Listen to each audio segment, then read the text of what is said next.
Hello, my name is Marcus. I'm the compiler of a collection of therapy quotes entitled 1001 Windmills of the Mind, a collection of quotes taken from what's often called the psychodynamic or the psychoanalytic perspective, which long ago, as I understand it, was referred to by some as philosophical medicine, because this perspective seeks to, in the context of the current string of videos which we're now doing, so this is part 6 of 6 on the topic of greed.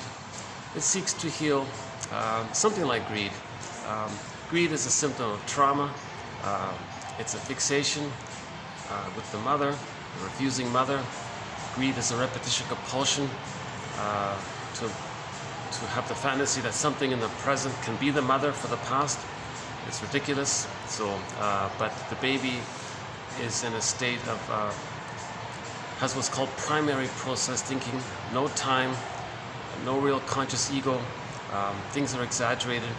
So if the baby didn't get his needs met, he has a memory in his brain around that. That's unfinished business. And the baby needs the love to ultimately know himself. If he doesn't get the love, he's going to keep on searching for it. But there's the confusion, because the unconscious will perceive, or misperceive things in the present as the needed good breast mother experience. So the baby needs not only the nurturance of the love and the holding and the safety, the baby needs a kind of reverie with the mother, where the mother considers the baby, is there for the baby, present for the baby. And this takes place when the mother's attuned.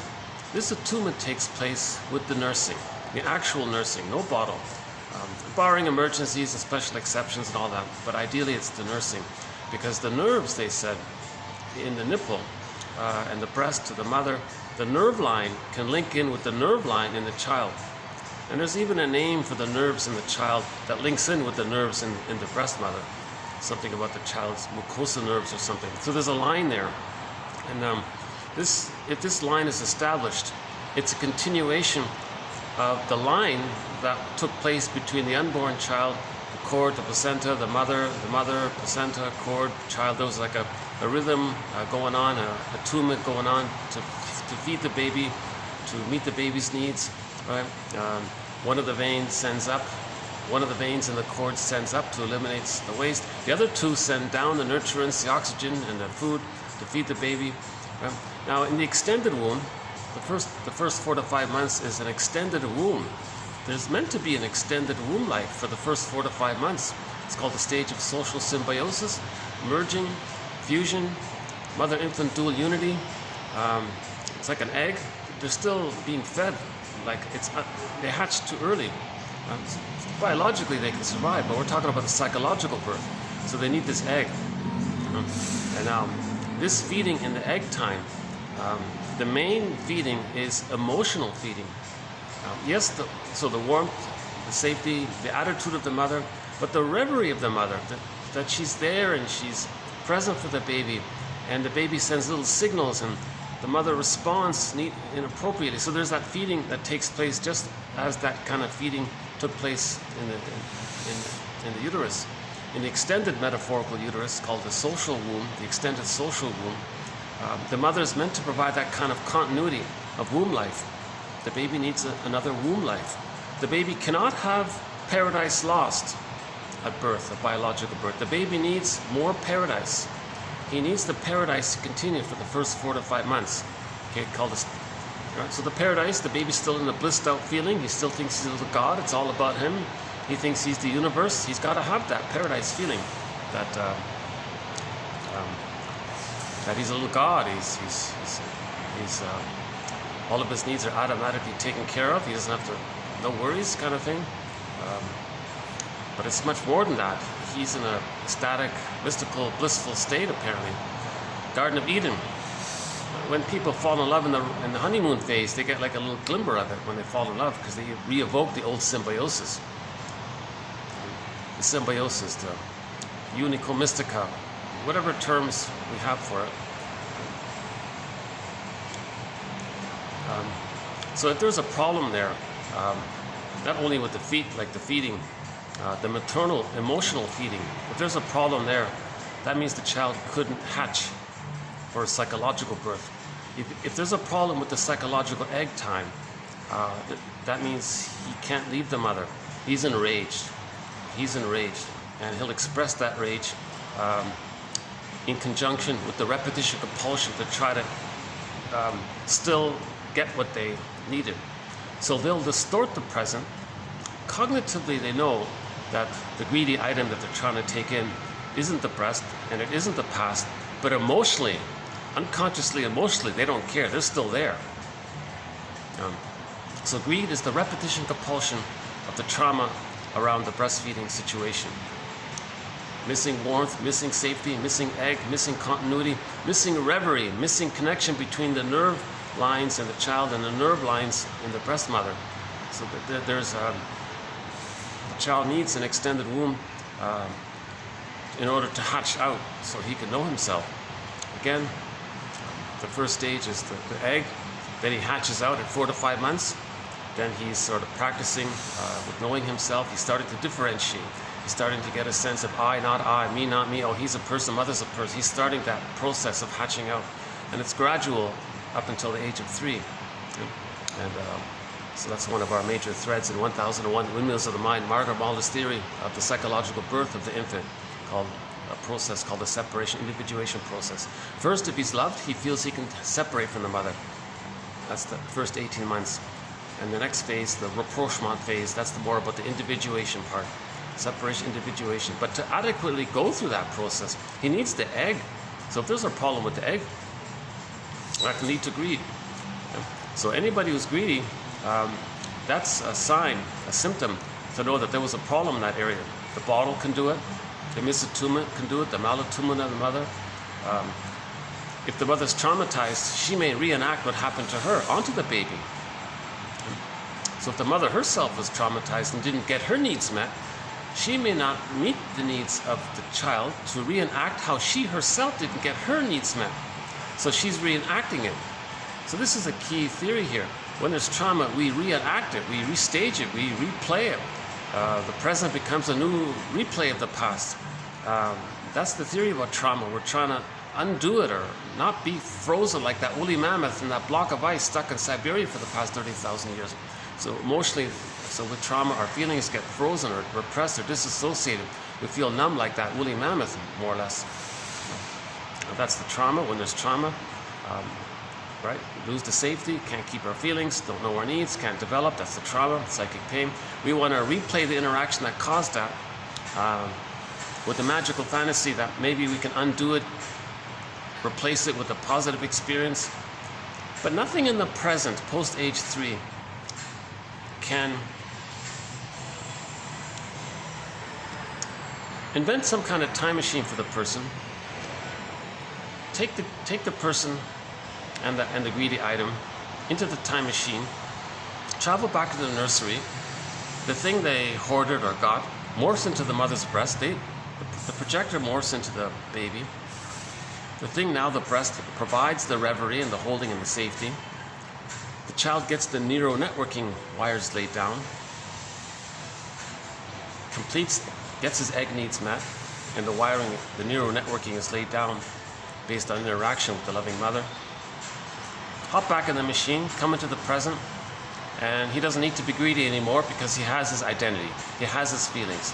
So greed means loss of feelings, loss of identity. Okay? Greed means loss of feelings, loss of identity. They're in this manic mode of desperately trying to gobble it up. But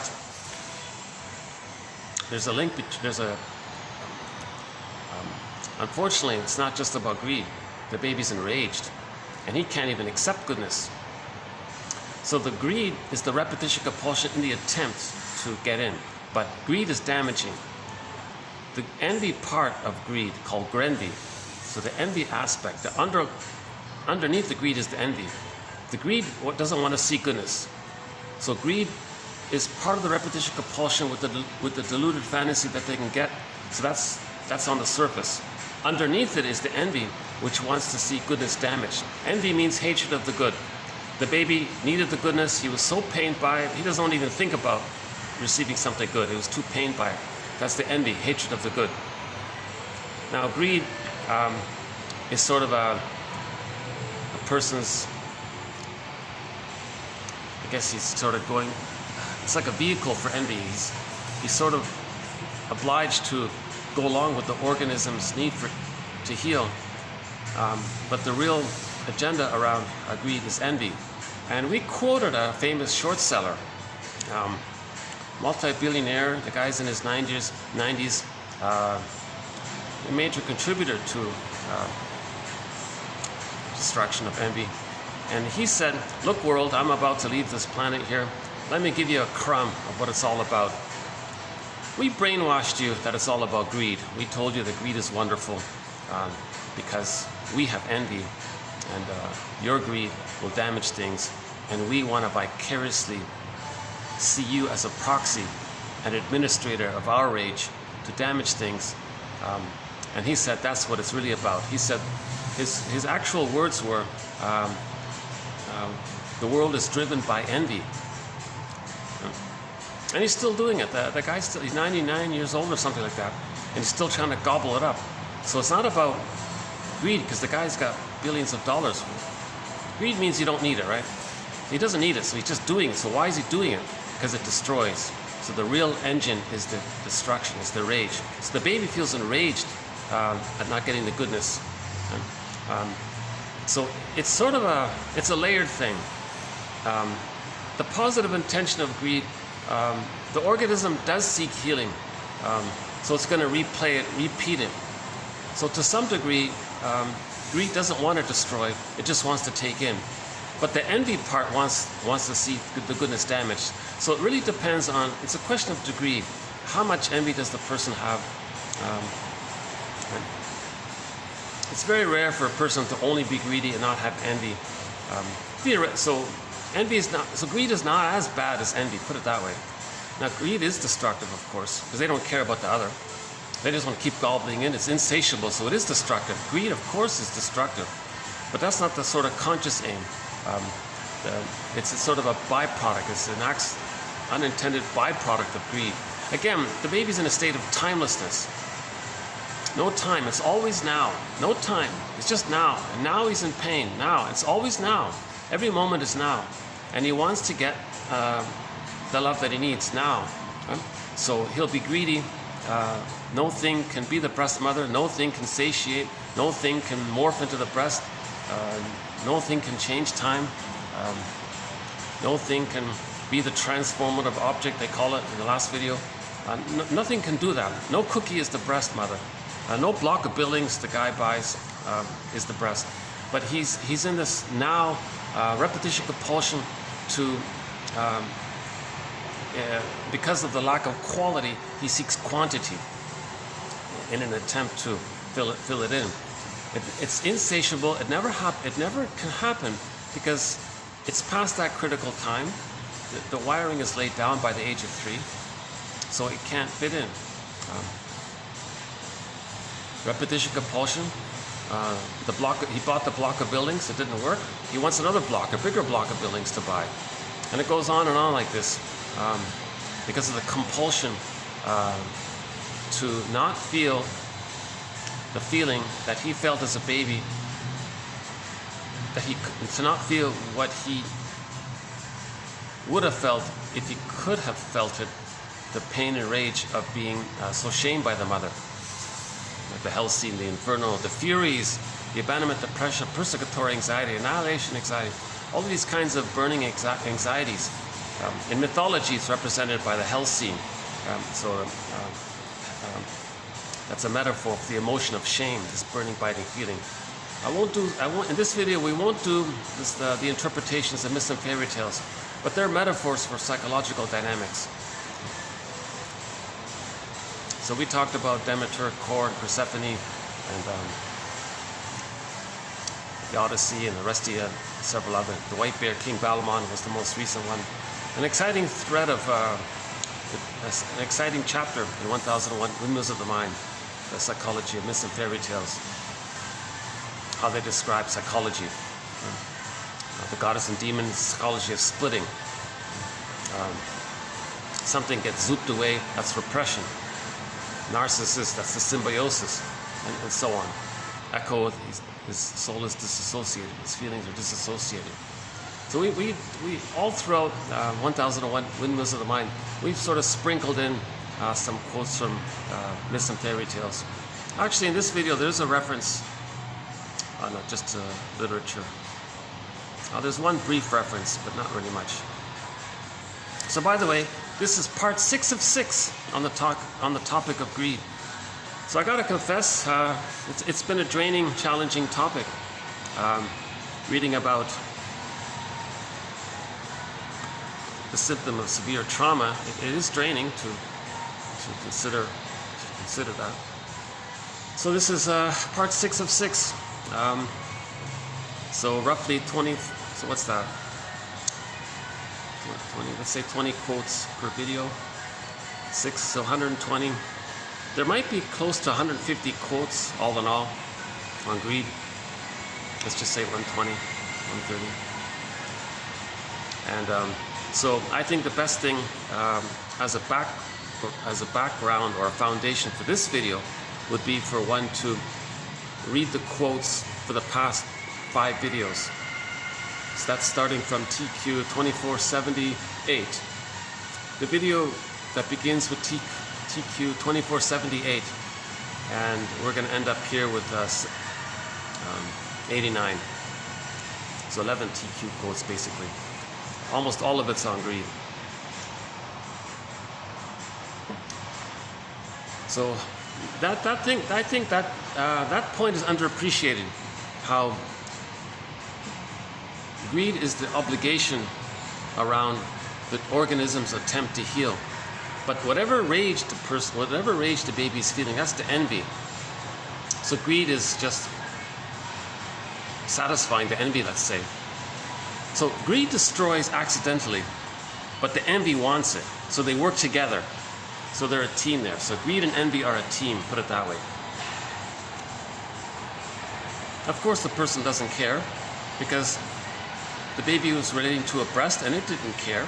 When the baby was shamed, exploited, plundered, used, objectified, hurt, unwanted, unseen, devalued, dismissed, he felt thingified, objectified, exploited, used. So he identifies with the aggressor and replays that. When the baby is traumatized so severely, he identifies with the aggressor and does to others and reenacts onto others what his mother did to him. Ultimately, really, for him to know what his mother did to him. So, in the repetition compulsion, if the person can observe the greed, they can know that they're still overly attached to the shaming, rejecting mother. That's why the greed is there. Anybody who's loved is not greedy. Greed is an aberration. Greed is a symptom of trauma. Normal humans get what they need, kind of thing. Maybe a little extra as a buffer, but they don't really have this compulsion to gobble up and just take in, just for the sake of doing that, with the unconscious compulsion to express their rage at the mother, and they're not aware of it. So greed means arrested development. Now, to cloak it over, there was a big campaign on TV. Oh, greed is wonderful. So recently, about a week ago, was it? 2 weeks ago? One guy came on, one of the leaders of it, said, no, it's not about greed. Sorry, we deceived you. It's about envy. Our envy, really. Because not everybody is envious, right?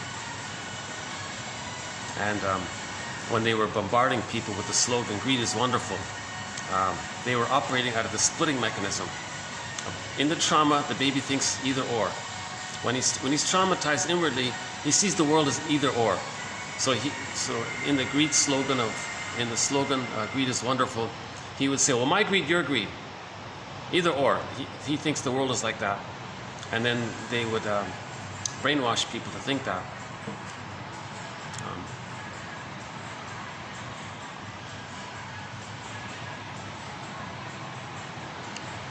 So the past 5 videos, I think we offered some interesting material about greed. It includes identification with the aggressor, because when the baby plundered the child's soul,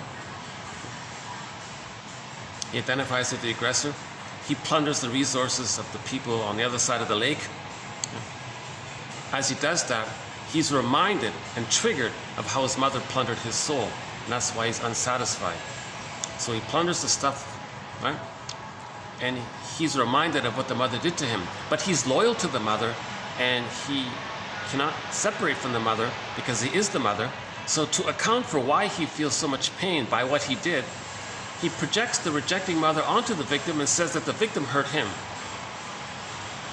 Crazy, I know.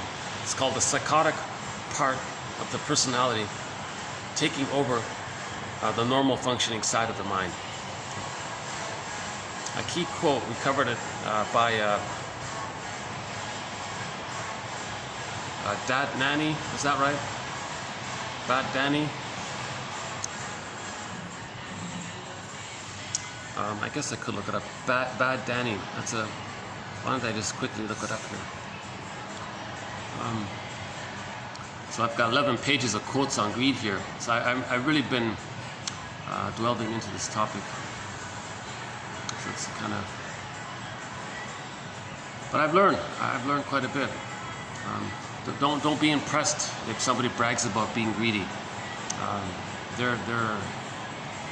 They're just saying they weren't breastfed, basically. I mean, normed properly. Might take me a while to find this here.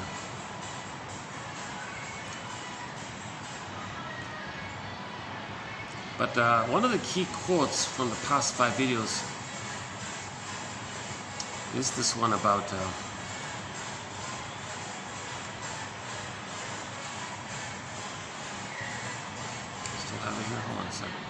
is this one about when they hurt others, they think that the one who hurt them just hurt them because of the fusion and of the hocus pocus projection. Because the self and the other are one. Right? So when they hurt the other to reenact how the mother hurt them, they project the shaming mother onto the victim and think that as they hurt them, they're triggered of how the mother hurt them. So what they believe is that, or what they do is they project the regressive mother onto the victim. They identify with the victim and sees that the victim just shamed them. They can flip it around. They can act the aggressor, feel like the victim. They can do it simultaneously, flip it around. So the people on the other side of the lake who are plundered and damaged, they're shaking their heads. How do we cure these people of their irrational, psychotic fears?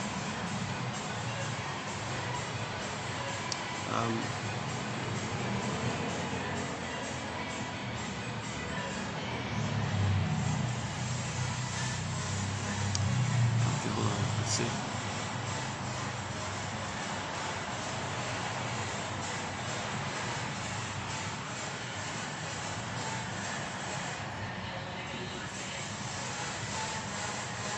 Well, it's in here. We talked about it recently, so let me just summarize it by saying it that way. If the mother shames the baby, they identify with the aggressor. They shame others to reenact how the mother shamed him. That's the repetition compulsion, to replay it with the fantasy that they can change the past. Simultaneously, hocus pocus, as they shame the other, they then identify with the victim. They flip it. They're the aggressor, but the moment they aggress towards the other, instantaneously, they flip it. They see that the victim is the aggressor, and then they feel like the victim because it triggers up how the mother victimized them. Then they blame the one they just hurt. So we talked about this topic of why people hate the ones they hurt. So they hurt them and then they hate them. Doesn't make sense. Should be apologizing, but they can't do it. The ability for reparation and regret and empathy and understanding only takes place with differentiation, when a person has feelings and identity.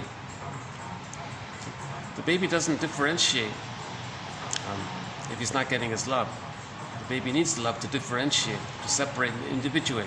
If he's being rejected, he can't leave the mother. He becomes her. So the main emotions are hate, greed, envy, grenvy, spite, vindictiveness, schadenfreude. Now, because he lost his feelings, he can't mourn losses. That's melancholia, pathological, complicated grief.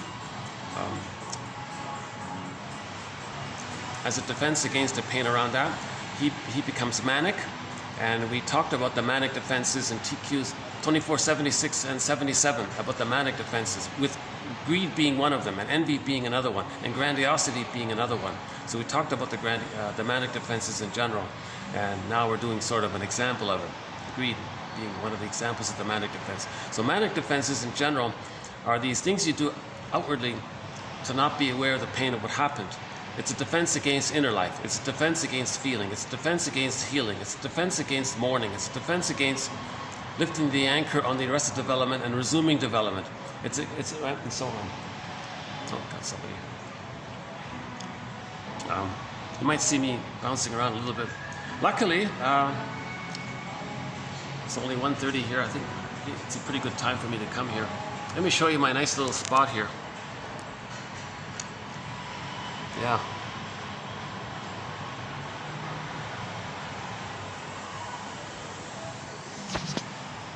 Usually this place is not available. It's a function place, weddings, meetings, conferences, all sorts of activities. But once in a while, nothing's happening. Or if it is, maybe it's a night or I don't know. So I've done about a good dozen videos here. I would say probably my best videos were done here because I'm more relaxed, fewer interruptions. I can walk around a little bit. I'm not bothering anyone. It does have a kind of a cozy feel here. It's a laid-back atmosphere. I think the greenery helps in the pool and the lighting. It's nice to be outdoors as well. Anyways, for the past 4.5 months, I've done my videos throughout 3 hotels mainly. This is one of them.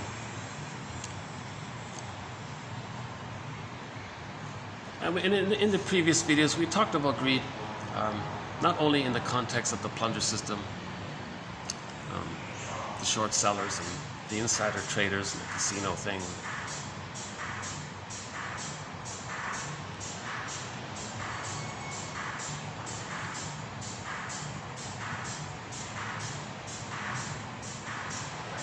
What unites it is the rage. We all have the shared rage of not receiving the maternal holding environment, bottomless schedule. That's enraged, so they're bonded over that. So they get together and look outwardly. Well, let's together plunder the stuff on the other side of the river there. So they're all excited about it. It's very manic. Manic is a defense against the inner truth. So they're not healing. Greed means you're not healing. You're acting out. Greed is acting out. Acting out, we're not healing. Acting out is a defense against memory and feeling. Now, Russell says, we repeat in an attempt to obtain memory and feeling. So when a person is engaged in greed, that's a memory, that's a trigger or a sign for the person to know that they could get some memory and feeling if they were to pause and reflect on it and talk about it, the association. We talked about impatience might be a symptom of greed. The guy who hogs the road all the time might be a symptom of greed.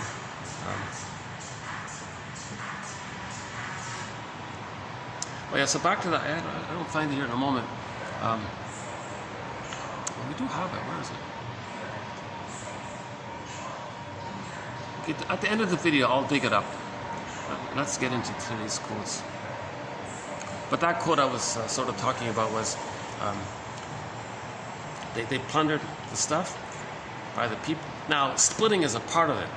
So to understand greed, we also need to understand splitting. The baby's shamed by the mother, right? The baby creates an image of the mother.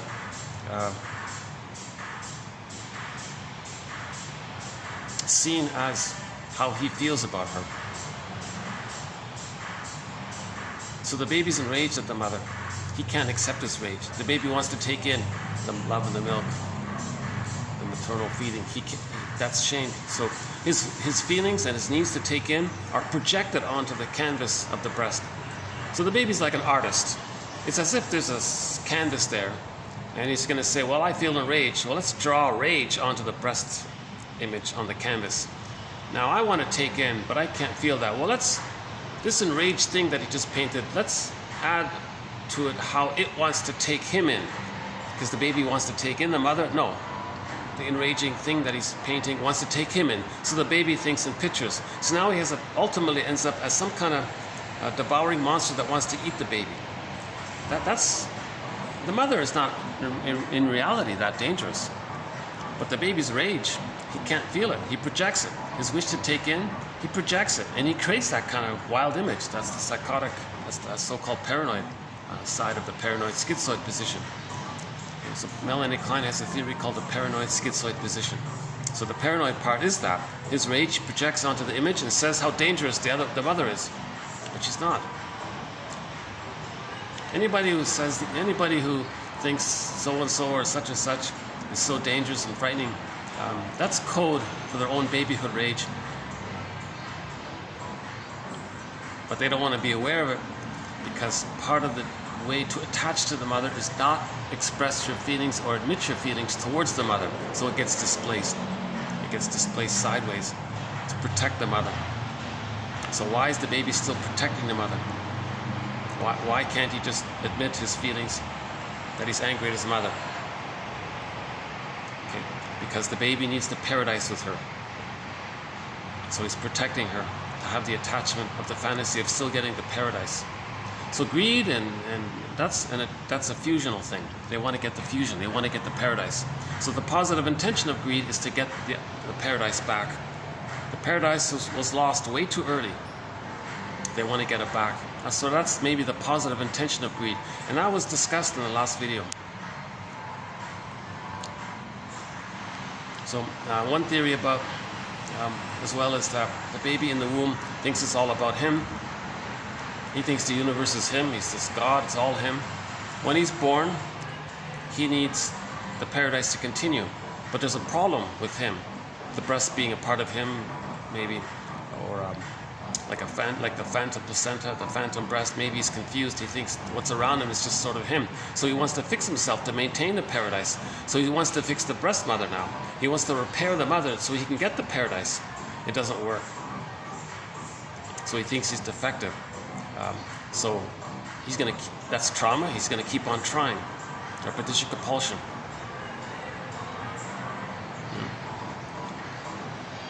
Now the deal he makes for the attachment is he sacrifices his feelings, his developmental needs, but he's enraged, but he'll repress it. So it goes out sideways. So greed is a sideways expression of the rage of the mother. Morton Keese says, if you're enraged sideways, take it back to the source, to the mother. But people don't like to do that because that triggers the idea that when they were a baby, they tried to express their feelings at the mother and it got squelched. Now, if the baby loses the mother, he thinks he'll perish. So we played the video, the speech "Ooh My Soul" by Kristen Wilson, about this a little bit. She mentioned this, about the true fear that we have. The baby thought he wasn't going to make it. If the baby doesn't see the mother, poof, there's no mother. No time. No see, no mother. No see, the baby doesn't. The baby's just in the now all the time. If he doesn't see the mother for a period of time, he thinks there's no mother.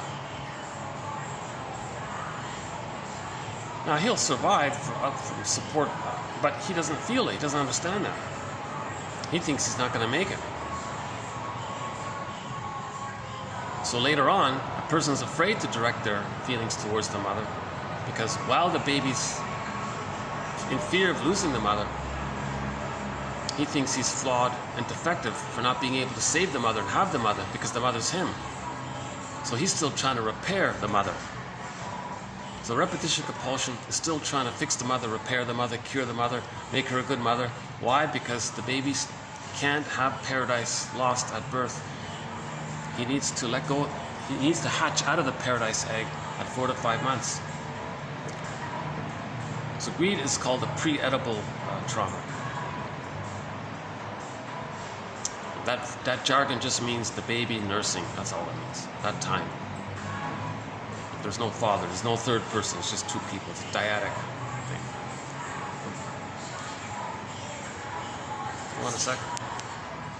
Little bird there. Let's see him.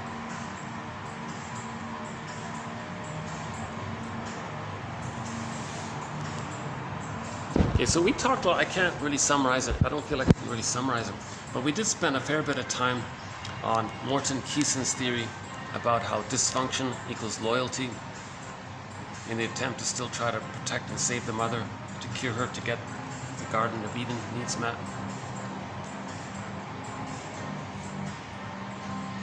The false belief, they keep playing the same, every time I'm here they play the same looped set of songs. So some of it's kind of wears on me a little bit. Why don't they change it once in a while?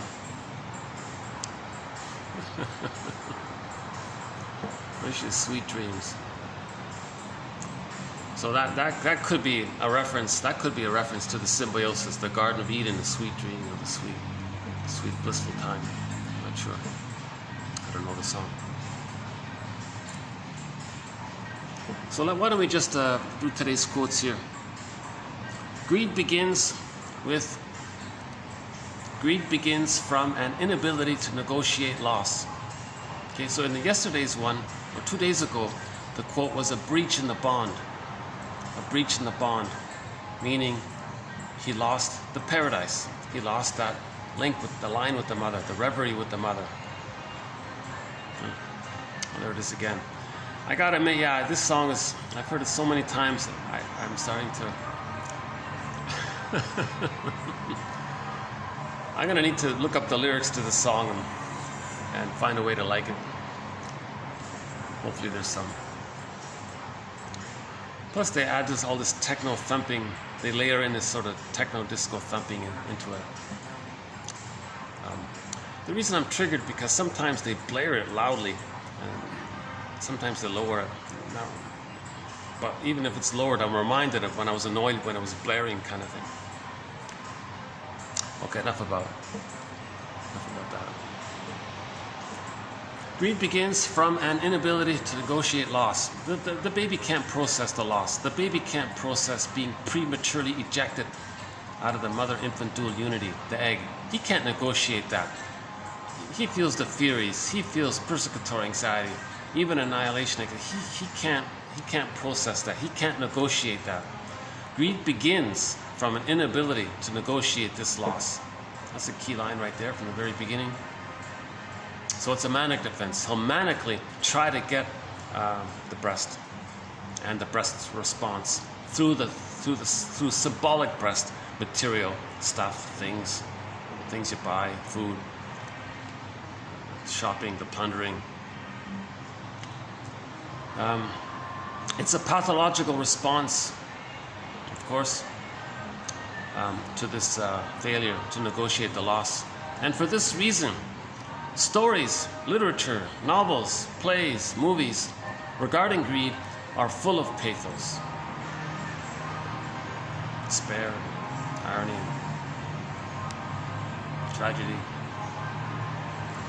Like in the Divine Comedy, it was full of that, right? Dante. So I don't know that one, but apparently the Inferno one was all about the emotion of greed. It's pretty intense. Next one, greed is a term often employed by the greedy to refer to the needy because they interpret want as self-aggrandizing purpose. For example, Scrooge mentally dismisses the requests of the needy because he's so greedy, he thinks everybody's greedy. Huh? He can't accept his vulnerability. He denies it. So he can't accept the need of others because his needs were squelched by his mother. He identifies with the aggressor and he hates neediness because it evokes too much pain of when he was needy and vulnerable for his mother. So he sees people who are genuinely needy. He hates it because it triggers of when he was needy. So he hates neediness in others, even if it's legitimate.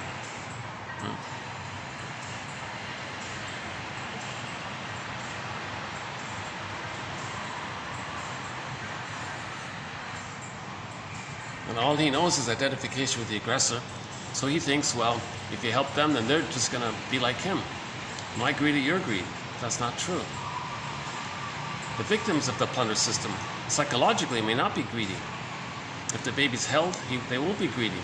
They enter into the depressive position, where empathy and gratitude have entered the psychological picture. But in the greed state, in the envy and greed state, called the paranoid schizoid position of splitting, idealization, devaluation, infantile megalomania, spite, vindictiveness, greed, envy, okay, manic defenses, controlling, contempt, pyrrhic victory. These kinds of things, love and gratitude, haven't entered the psychological picture. Empathy, reparation haven't entered the psychological picture. These more advanced human emotions occur with differentiation. Again, differentiation can only take place if the baby isn't forced to use the splitting mechanism. The baby is forced to use the splitting mechanism, all good, all bad, when the mother's too painful. He can't handle the ambivalence with the mother. He can't handle that the mother is sometimes okay, sometimes frustrating, and he can still accept that the mother's a full person. He's too pained by the idea that the one that's supposed to love him is hurting him. It freaks out. He can't, so he splits it. Okay, now, that prevents differentiation. Differentiation is needed. That's the psychic structure, to have the foundation upon the feelings and the identity to stand on, to be able to then mourn losses later on, to have gratitude, to have empathy, to have, okay? In the paranoid schizoid mode, there's no gratitude. That hasn't entered the psychological picture yet. The baby has to be loved enough to be differentiated. Then he has it in his wiring. Then he has gratitude and empathy and so on. So the people who say they hate vulnerability, they hate weakness, they hate girly things, or this toxic masculinity thing, this is a sign that it's too painful to be reminded of their vulnerability. They're sensitive.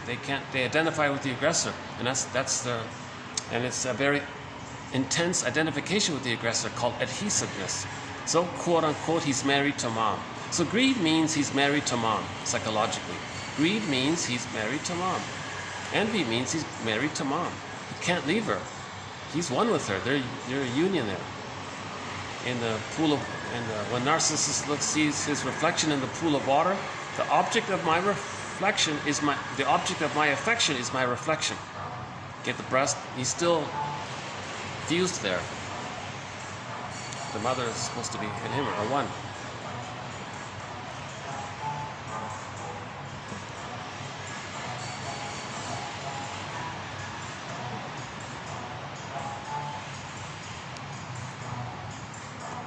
And we had a very good quote 2 days ago about the woman who said, "Dear counselor, I can't tell the difference between need and greed. I feel like when I'm greedy, I feel like I'm needy. I don't get it." He said, "That's right. Your greed doesn't satiate, so you're always in need." That was a quick, smart, clever reply. Jeez, I apologize. I don't have it organized yet. I'm going to have to kind of organize my quotes a little better. See, I've got 11 pages of quotes here, and they're all over the place. Let's see if I can find that one about the need and the greed.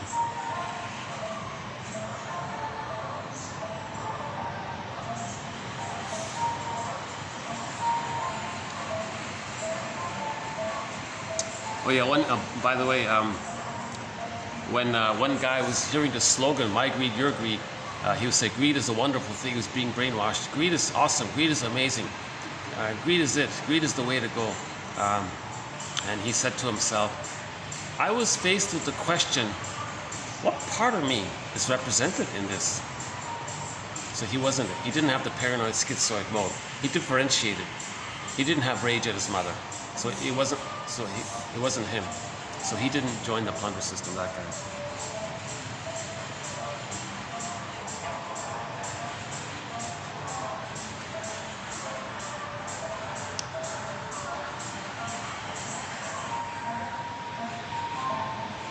Greed and envy. Shrinks exhibiting such characteristics are perceived as underanalyzed, so they're not shrinks. For someone to call themselves a shrink, it means they've been analyzed. They won't have greed and envy. Any therapist who has greed and envy They weren't analyzed. They weren't analyzed. And someone said that many people with greed and envy are drawn to the profession of therapy, and they don't care if they act out their greed and envy on the clients, take their money, shame them. They don't care, because when they were a baby, the mother did those things to him. So he wasn't analyzed.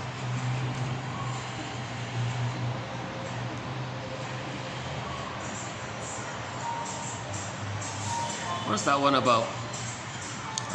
Where the woman was talking about how she can. Oh, here it is. Good. By Hamilton here. V. Hamilton. She says, quote, "The trouble is, doc, or whatever, the trouble is, dear therapist, friend, or whatever, is that I mix up need and greed. But I can't see how to make them separate. I don't get it. As soon as I feel need, I feel greed. They're the same to me." So in the book, to the reader, I agree with what the client said, and say that greed, which makes everything seem useless and nothing, doesn't satiate. The greed is useless and nothing. No value, no real value. Yes, you get a blip of serotonin when you get the thing, but it satiates, right? When you get something that makes you feel safe, you get a blip of serotonin. So you're greedy for that again, and you might become addicted. And say, yeah, okay, I agree, and say that the greed, which makes everything seem of no value really, also keeps her in this terrible, deprived, needy state. Oh, that's a good one.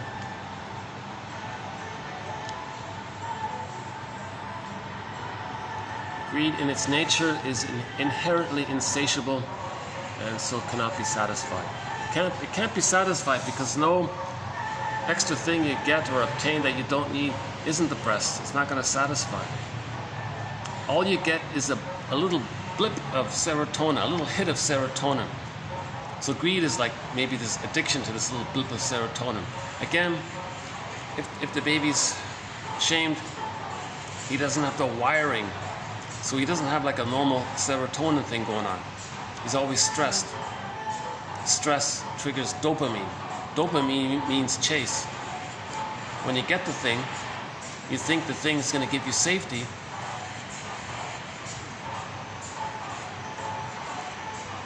But what they're looking for is the breast. They can't find the breast through the symbol of it. So, but in the moment they get they trick the brain to send, oh, we're safe, so we get serotonin. It goes to the body quickly. The psychic structure doesn't change. It doesn't transform the psychic structure. The psychic structure is still the same. The fusion is still there. The splitting is still there. It doesn't change that. So it can't satisfy. Greed doesn't change psychic structure.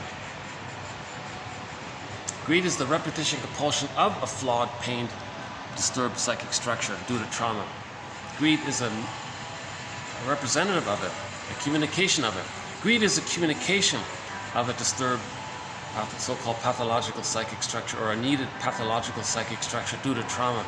The baby coped somehow. But what the baby does to survive later on hurts him. And others, of course. So he's missing out on his feelings. He's not getting his identity. He's not getting his golden ball back. Joy and sadness and the Disney movie Inside Out haven't returned to the console. Okay, let's go back to today's quotes. Okay, next one here. Oh, about the transformation one. Okay, greed is a search for a transformative object that never really offers any transformation. A quest narrative hijacked by its own momentum.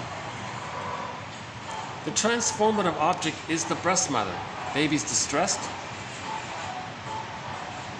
The nerve line is there. Mother's attuned.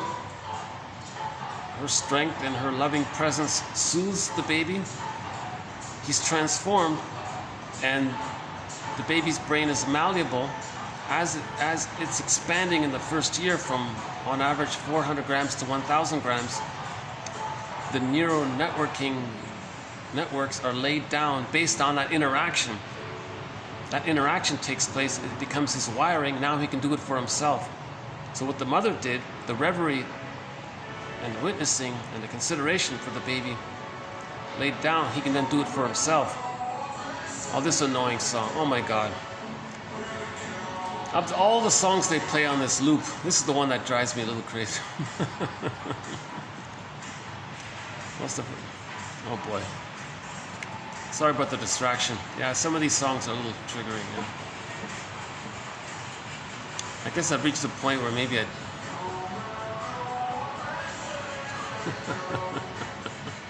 I'm gonna have to look up the lyrics to this song so I can not be so triggered by it if I know it better. See, when you know something, then you're not bothered by it, right? When you understand something. I don't even know what this song is called. Does anyone know what this song is called?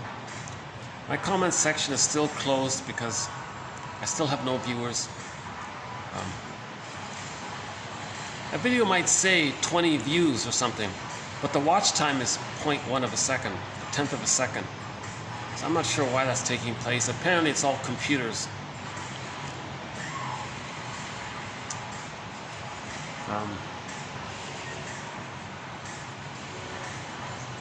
Somebody might say, well, Marcus, why do you keep posting these quotes if nobody's interested or watching? Well, first of all, I want to learn this material, and the best way to learn something is to teach it. So I have a fantasy audience that I'm teaching it to. In the process of teaching, I'm learning. So that's part of it. Number two, I have a deep feeling that these quotes are valuable and they need to be posted. Okay, let's move on here.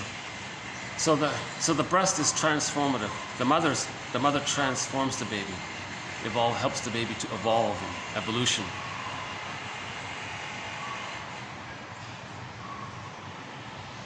See, a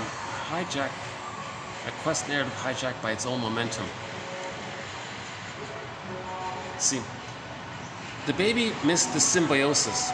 That's a blissful state, filled with oxytocin, filled with serotonin. This union, that's oxytocin. This pure safety, that's the serotonin. So when you buy the trinket you don't need, you get a little blip of that. So there's an addictive-like quality to it. Now you still feel stress. When there's stress, there's dopamine for the chase. So the line is dopamine for the chase, serotonin from the catch. Now the catch is the fantasy of breast. The breast provides oxytocin and serotonin. So through the fantasy, you got a little blip. So you trick yourself to give yourself a little blip of oxytocin and serotonin. So just in broadest terms, as Professor Bruning says, dopamine is the feeling of excitement, anticipation. Because when you're in the pursuit of getting the thing, it's what motivates you to get something. The thing that you're after, the belief is that when you have it, it's going to make you feel safe. When the organism feels safe, in general terms, we get serotonin from the safety. So the trauma with the baby is at the breast. It's missing.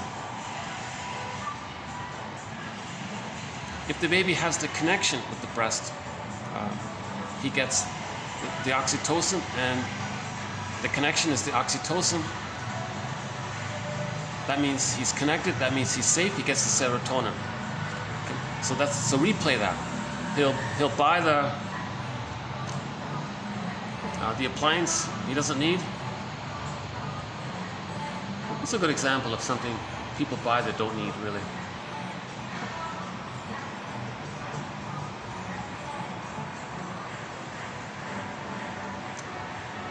Maybe he doesn't need a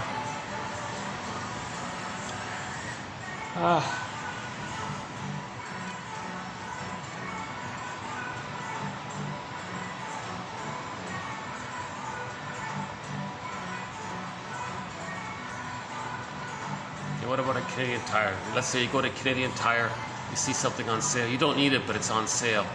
So what could that be? Some garden, some kind of tool or some kind of garden tool. You don't really need, but you think you might use it one day. So let's just say some appliance that you don't need. The unconscious fantasy is that appliance the psychotic part of the brain is like the puppet master. It's co-opting the normal functioning side of the brain. So the normal functioning side of the brain just makes some rationalization. Oh, maybe one day we'll need it, and it's on sale. Yeah, let's get it. Now you know you don't need it. You know it's why do it? But you're driven by the puppet master, the psychotic part. The psychotic part says, no, get it. That's the breast. We got to get the breast. We got to get the connection, the oxytocin, the serotonin. So the person buys it, and due to the fantasy, he gets a little blip. Because if you do have a thing, it's an asset, you do feel a little safer, so you get a little blip of the oxytocin, serotonin. So dopamine for the chase, serotonin from the catch, whatever the catch is. Food will do it in particular, because food is a very tight symbol with the mother. So if the person is not physically hungry, but he feels stress. When he feels stress, he searches for mother. Food is mother. He buys the cookies. It's not the breast, but the cookie offers a symbol of the breast, so you might get a little blip.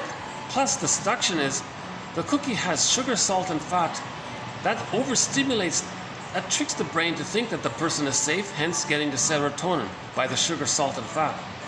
Okay. That's a sign that the person wasn't loved. And we did a quote about the poor kid who's using the thumb sucking thing. He wasn't nursed properly. He was turning to his thumb. See, that's a sad state of affairs for the poor kid. And so we had a quote about 2 years ago about a woman who said, I refuse to breastfeed. I'm not going to breastfeed. I like my sexy appearance. I want to go to the office and tease and taunt, have power of the men for a change. And the poor father said, what are you doing? Why are you sacrificing the emotional, spiritual, moral health of our child? I can't help it. I want this power. So some women are confused. They're traumatized. They want power. So the woman doing that is indifferent to her own child, because when she was a baby herself, her mother was indifferent towards her. So that wife could say to the husband, look, well, when I was a baby, my mother was indifferent towards me, so I'm going to be indifferent towards my child to reenact how my mother was indifferent towards me. Now, my mother got some power by doing this, so I want to get power. For women, seduction is power, right? And we had another disturbing quote about the woman who didn't want to touch her baby, so she used the pump. Puts her own milk in the bottle. Another one was the baby was enraged at the rubber nipple, so she dips the honey in it. That overstimulates the baby's brain to send it serotonin, so he's soothed by the honey. He's not soothed by the interaction with the mother. He's just soothed momentarily by the trick of the brain.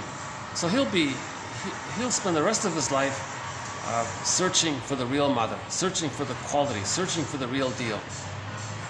He's going to repetition compulsion. Nothing can do it. He can't travel back in a time machine. It was a one-way ticket. The only way out of it is mourning. The only way is mourning, where we talk about it. Accept it. The truth will upset you free. And in the process, then we can free the woolly mammoth. The excessive acquisitiveness that defines greed is, ironically, the result of a mental failure to cope with excessive feelings. Okay? The baby can't soothe his immense pain, so the manic defense of greed. Excessive feelings, complicated grief, pathological nostalgia, the derailment of the grief process, prolonged grief, that's excessive feelings. Plus, if a person does feel lost later on in life, the feelings they would have around that loss, which they can't feel, are directed towards the self because of the inner fusion. Just put a little dash between the M and the O in the word mother. So the spouse is the other, it triggers the mother, but the mother's them. Angry at the spouse, mother's them. Angry at the self, that's melancholia. That's excess feelings, to be angry at yourself, sad at yourself, confused at yourself, helpless, being reminded of all the fear. Oh, got some people here. Hopefully they'll just pass by. If these people settle in here, I might have to move. I got a bad feeling this is some kind of meeting. I got about a dozen people just walked in here, and it looks kind of officious here. So hopefully they're just visiting. So I get distracted pretty easily. See, there's a little table in front of me. See, they might sit right there.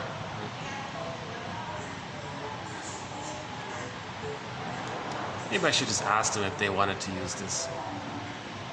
It's not right for me to hog.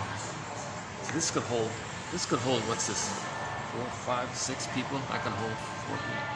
See, these could hold 10 people. There's about 7 or 8 people there. Should I just ask them if they're wanting to use this?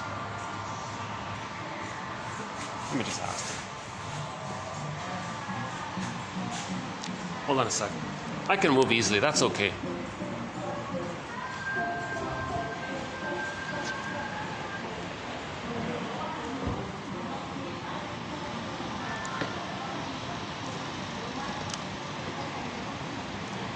Do you guys need the seats here? Yeah. I don't need to occupy all of these seats. Do you need these chairs here? Oh. Were you planning to use this? It's okay, fine. You're okay? You want to sit here, right? I was hoping to sit there, but if you need it, I can move. Don't worry, we just do a site inspection, so we didn't It's nice here. Oh my God, I love it here. This is great. You can do your own event here. Yeah, thank you. You sit down inside or outside? I'm just sitting right there. It's okay. Okay, great. Thanks. Okay, so thank you.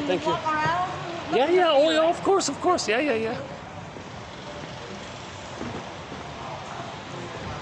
Oh, I see. She's a sales lady showing some potential people who might want to book this venue.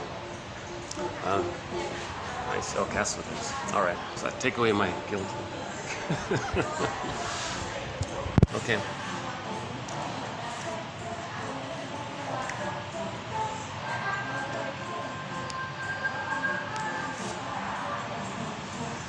So they're hesitant to interrupt me, but hold on a sec.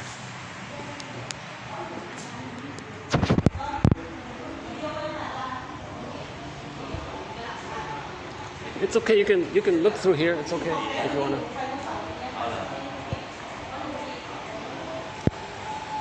Okay, let me do this. Let me just. Why don't I talk about the next quote and I'll give them a chance to look at the place here. I don't want to interrupt her sale here. Okay.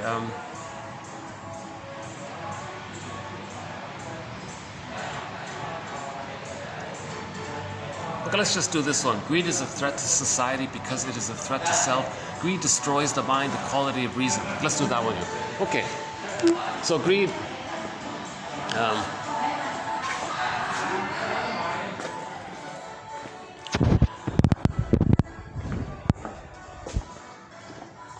Okay. Let's do this one. Okay, so greed. Look at this place. Isn't this a nice place? Look at this place here. I used to do the videos just right here, but they've cleared it out.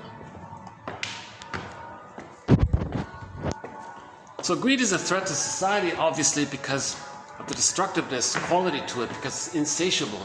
So they just want to keep gobbling in with indifference, because the breast was perceived by the baby in a utilitarian manner. The breast mother wasn't seen as a person, and there wasn't like a relationship with a person.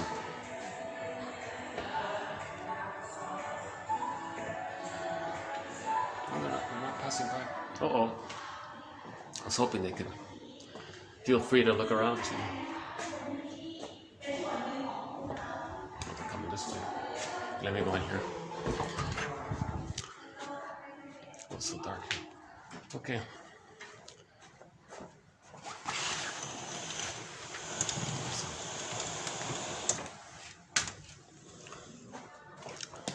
They've been good to me, this place here, so I really don't want to return this any way I can. Let's just sit here for a minute.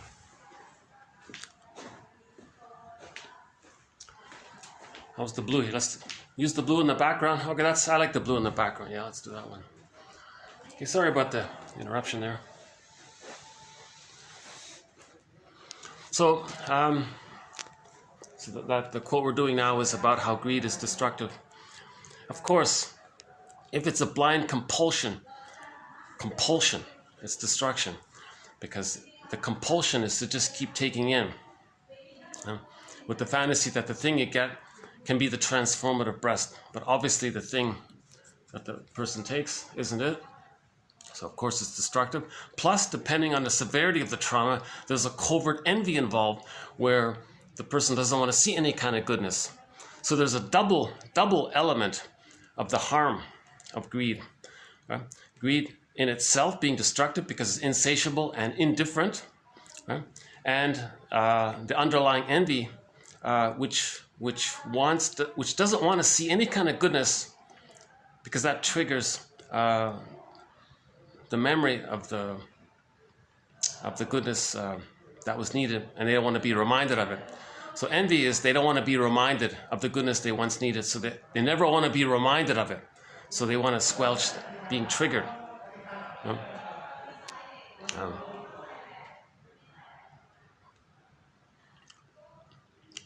Okay, so that's part of it.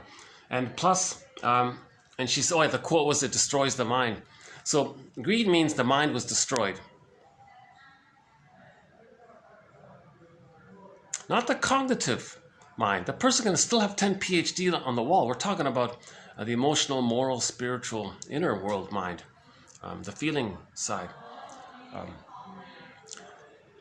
It's destroyed with the lack of reverie, with the lack of mother's attunement, with the lack of response. It's a thing called projective identification.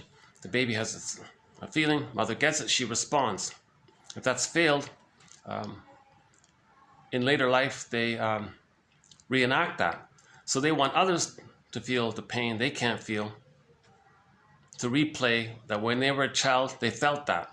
So reenactment triggers what they tried to feel as a child.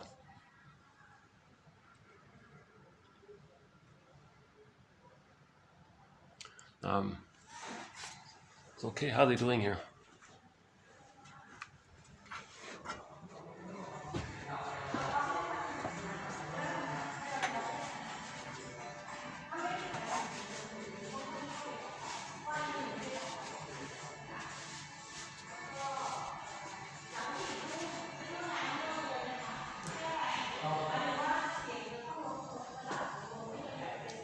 Maybe what I'll do is I'll go to the smokers area outside, because it's boiling in there. Hold on a second.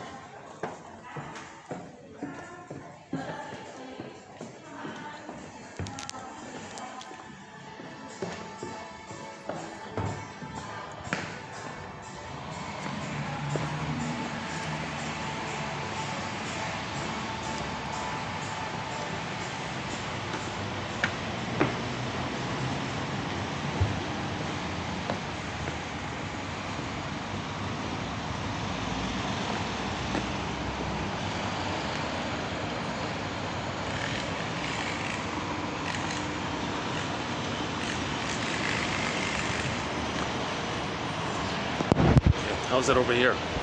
This is the smoker's end. Sunny day, hot day today here. How's this? Okay, so yeah, it destroys the mind because you're replaying how the mind was destroyed by the mother, and you're just replaying it. If you just keep replaying it, you're eliminating the chance of healing. That in itself destroys the mind because you're robbing yourself of the chance to heal if you're just replaying how the inner mind was destroyed, kind of thing. Now we're talking about like the soul mind, right? The moral mind kind of thing.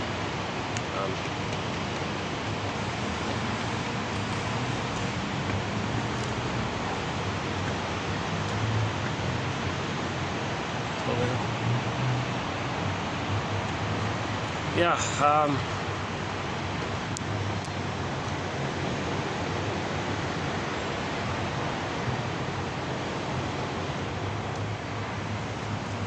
another clue to greed is what is it again? Impatience, shopping, hogging the road. What's another one? Of course, the shopaholic, you don't need it. The plunder system, right? Short selling. And we talked about one of the short sellers. So one short seller said it's all about envy. Another short seller says it's in reference to the feeling of waste, meaning what the child didn't want. So the mother projected her stress onto the baby. The baby felt that was the waste. Now so he calls it the dung of the devil. Okay, what that means is the baby has an image of the mother. Okay, so let's just so back to the canvas. So there's the breast image. Okay, the baby's enraged. He projects his rage. It's as if like an artist would say, okay, here's a canvas of a nice breast there, but it's enraged and it's dangerous, and it's very angry. So he creates an enraging creature now.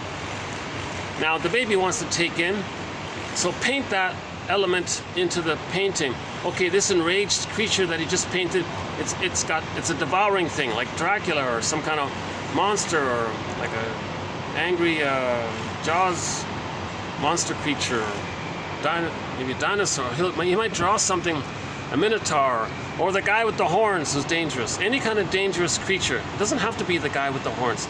The witch that wants to eat the child. Okay. So each person can create their own image of some kind of creature that's enraged that wants to hurt the person. That's a symbol. So art expresses our feelings. Art expresses our feelings. So that artwork of the image of the devouring monster that wants to hurt the baby or devour the baby, that artwork expresses the feelings that the baby was enraged and had the need to take in. Okay?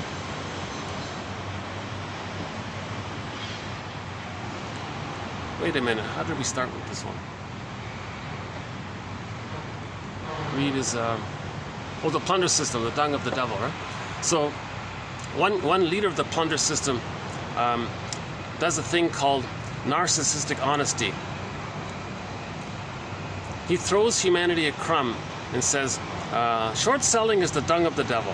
So he gives you something, but he's not giving it in a way that educates people, that enlightens people. He's giving it in a way to elicit your admiration at his poetic cleverness. Oh, isn't he so clever to come up with such a clever phrase? And then you admire him for that display. That's called narcissistic giving. So we have a video about narcissistic giving. It's the one that, at the time of posting, it has 36 views on it. So that's the one video that ironically did get a few, oddly enough, that did get a few views. The one about narcissistic giving and narcissistic honesty. It's you throw a crumb, but really it's just for yourself. It's narcissistic, right? So that leader of the plunder system said that short selling is the dung of the devil, meaning the baby felt the waste from the mother's disturbance. That's all he means. It's a metaphor. So that's a trauma. Enter greed. Greed is short selling. Okay, means plundering. People getting together to chip in and then divide the spoils. So that's greed, manic greed. It came from that wasteful experience, the dung of the devil, the waste of the shaming mother. That's all it means. Now the mother was seen as so dangerous to compensate, so they deny that. It's in the unconscious. They hallucinate that the mother's a goddess. So they think, and they identify with that image, so they're the goddess, they're all good. The shamed self is seen outwardly. So another member of the plunder system recently said, everybody, dear new recruits of the plunder system, just think in terms of this. People who live on this longitude, latitude, think of us, like, have the imagery of the garden. And people who live in that longitude or latitude, think of the imagery of the jungle. Click, click. He evokes the imagery of the goddess and demon in the unconscious. Once the goddess and demon imagery is evoked from the unconscious, using the poetic expression, garden, jungle, then the new recruits think, oh, we good, they bad. Right? Remember, in trauma, they just think the outer is good or bad, us or them. In trauma, the outer is seen as good or bad, us or them. Okay? Because in trauma, it's the splitting mechanisms going on within, goddess and demon. So outwardly, it's good or bad, like that. We good, they bad. Garden, jungle. So it's just very simple like that. The baby can't handle ambivalence. He deals with immense stress with good or bad, denies one, accepts one. Okay? That kind of thing. Now, insult to injury, when they shame others, they project the shamer onto the one they shamed and says that they're so bad. Then they identify with the aggressor, shame the one they just shamed because they're so bad, because they think that the envied was the envier. So the envier is the traumatized one. They see goodness somewhere, so they're the envied. They take their stuff. They see the envied as the envier. See? Now the envied are shaking their heads saying, how do we cure people with this? How do we heal the paranoid schizoid position? How do we get them into the depressive position? The normal state of development where the mother's seen and accepted as a person in her own right. A baby traumatized can't do that. So he creates goddess and demon imagery. And where love and gratitude haven't entered the psychological picture. It's just ingratitude. See? So the envied are shaking their heads. How do we heal this? What kind of treatment plan? What kind of how do we heal this psychosis? How do we and it's masked. People with the psychotic, they have a non-psychotic, so it's masked over. Is still there? Can I go back? Hold on a second. Let's check. Well, I hope I didn't affect their sale there. Jeez. Maybe I should have said nothing. I didn't realize it was a sales pitch. I thought they were like thinking about sitting and having their meeting there. It looked very serious. I thought they were going to have a meeting. But from what she said, I now realize she was trying to sell the venue. I imagine it must be pricey. Let's see.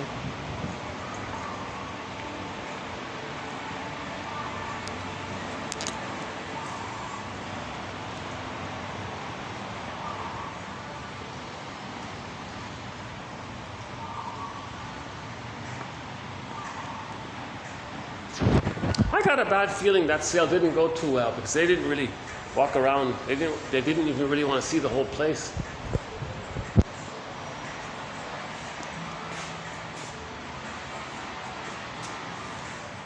It is kind of noisy here, so maybe that's a turn off. Plus, any venue that they do here, everybody who stays in the hotel can see you, right? Like any function that does take place here, all of the guests in the hotel can just look out the window and see.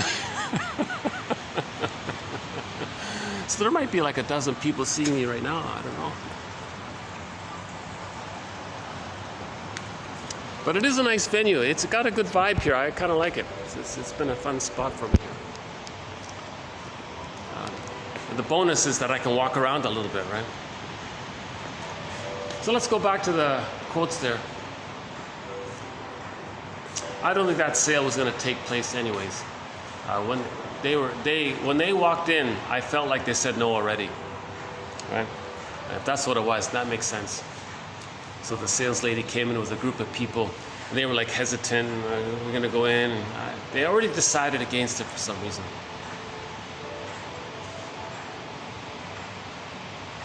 And when I walked over, it was a real sort of like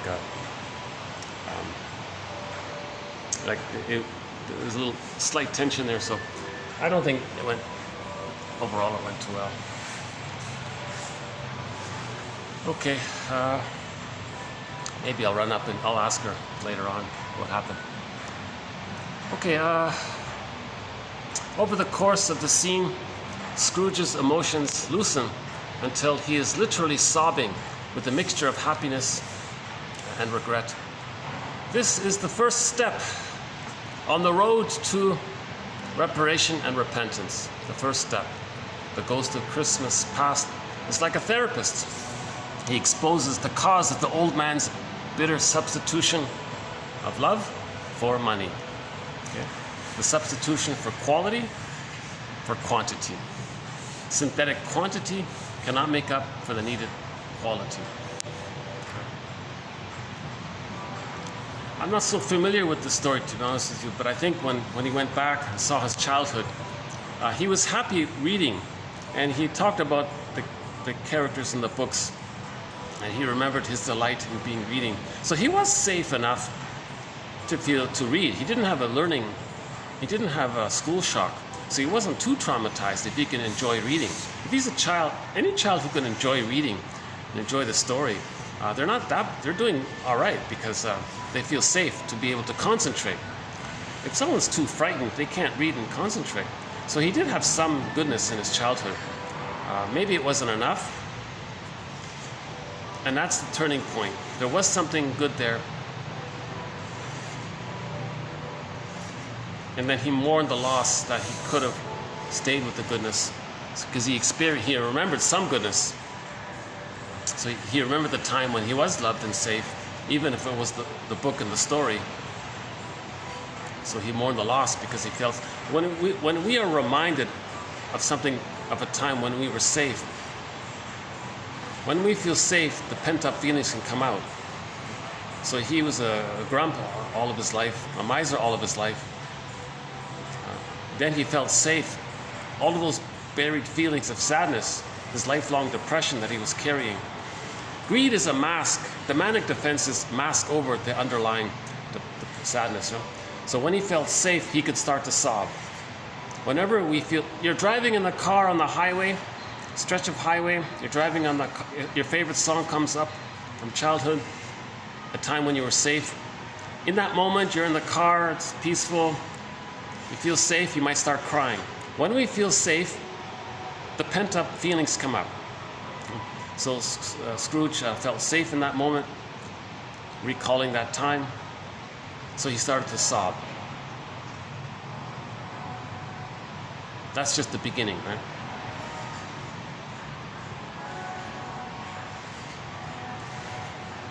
So the ghost of Christmas past exposes the cause of the old man's bitter substitution for love and money. The cause was he had some safety, but shortly afterwards, he had a miserable home at the same time. So sort of a mixture there. Forming a bond with the reader, Dickinson's narration emphasizes the connection between Scrooge's miserliness and his loneliness. Scrooge, like all greedy individuals, has focused his mind so narrowly on material gain because he is unable to negotiate loss. So there's the issue. He couldn't negotiate the loss. So Scrooge experienced a loss. Yes, there was some safety, so he could cry, but there was a loss because it wasn't enough. He couldn't negotiate the loss. So he identified the loss, put it that way. The safety allowed him to identify the loss. He got in touch with some past safety to also recognize the loss, which he couldn't negotiate. At that point, when he couldn't negotiate the loss, he became greedy. The manic defense of greed kicked in. Greed is a pathological desire to control those forms of excess by substituting money and material goods for love. Another example of the pathos of greed, Midas asks that everything he touches be turned to gold, but then realizes that he loses the one he loves because he touched his daughter and the daughter became a thing. The pathos of it. Another one was in the Inferno. Dante was trying to give the reader some kind of feeling about this pathos of greed. The connection between excessive acquisitiveness and mental corruption. So you hear the author saying trauma is mental corruption. The mind got corrupt. The mother was a corrupt mother in the sense that she used the baby to meet her needs. So she was corrupt. The baby's mind became corrupt. Mental corruption. Paranoid, schizoid. Frozen there. Greed. Okay. Overeating that leaves one physically bloated but emotionally dissatisfied is a telltale sign of greed, an acquired insecure attachment style or attachment failure. So overeating means greed. So we talked about that.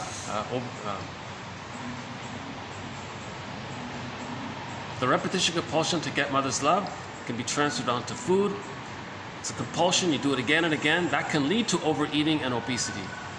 It's a sign of greed. So obesity, I guess what he's saying here is a sign of that the person didn't differentiate from the mother. They're still attached to the mother in a negative way, still trying to win her love, still trying to find her love, using food as symbol for love, mother's love. Doesn't work. They keep doing it, and it can lead to an eating issue.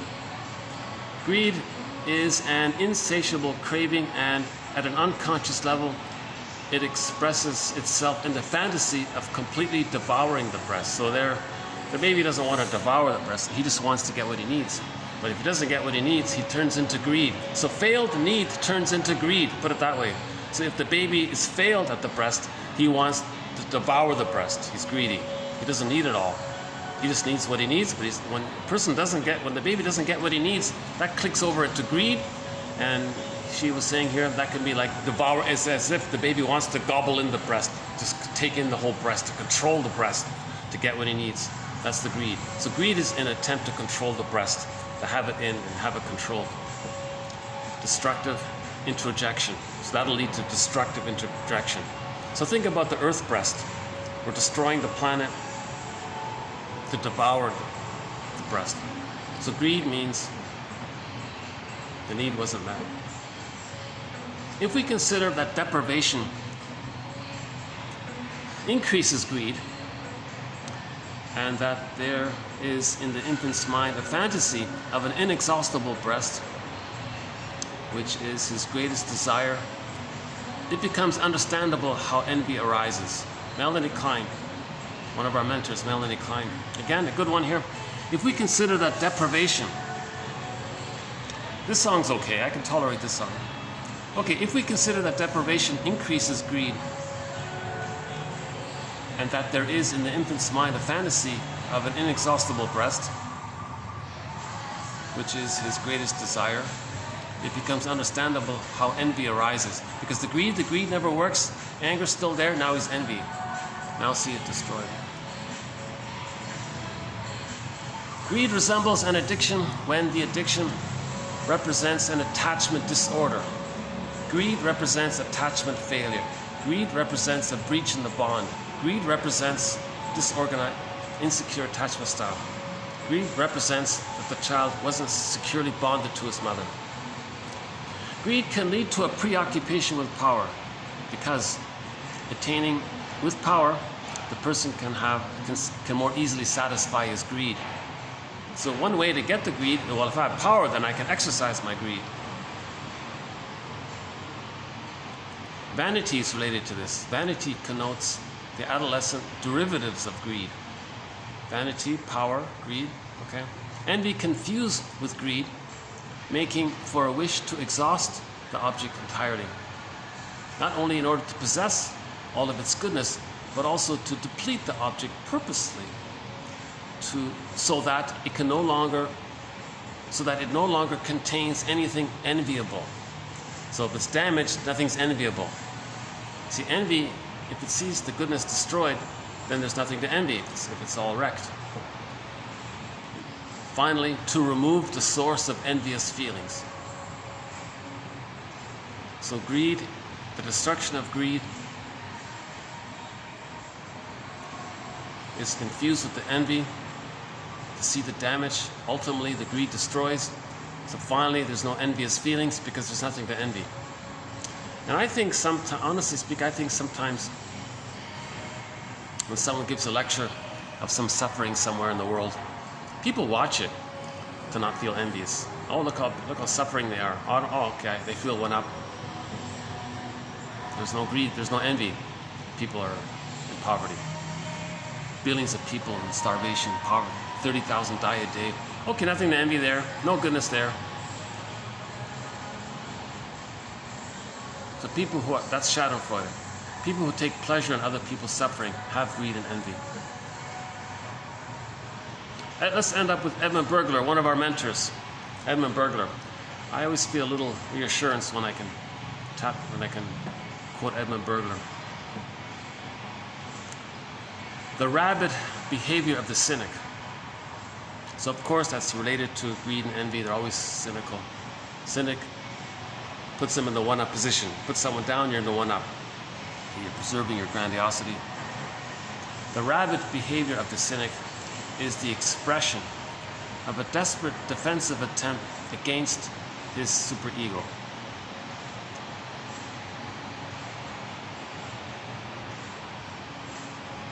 The cynic feels the external world with the same aggressiveness with which his own superego treats him. So my take on this at the moment is the superego is the memory of the child's false belief that he was supposed to save the mother. Now the voice says, did you save the mother? Did you fix her? Did you repair her? No, you're guilty. You want to do something well for yourself? Wait a minute. No, you can't do it. Did you save the mother? Did you get your paradise? It's your job to fix the mother so you can have the paradise. Did you get it? No. So the inner critic is relentless like that. It's just a one-note thing. Did you save the mother? No, you're guilty. Did you fix the mother? No, you're guilty. Did you cure her, please her, convert her from a dysfunctional woman into a loving woman? No, you're guilty. So that's the inner critic. So it's relentless like that. Okay? So the rabid behavior of the cynic, his aggressive negativity towards others, is in correlation with the inner critic berating him for not saving the mother. So cynics are saying, I didn't save the mother.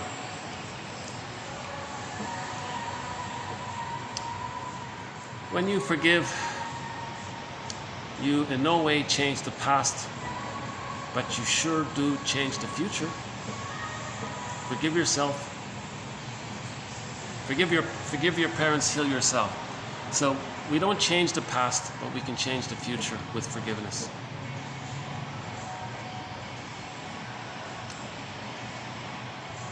Okay, that's about it. That's it.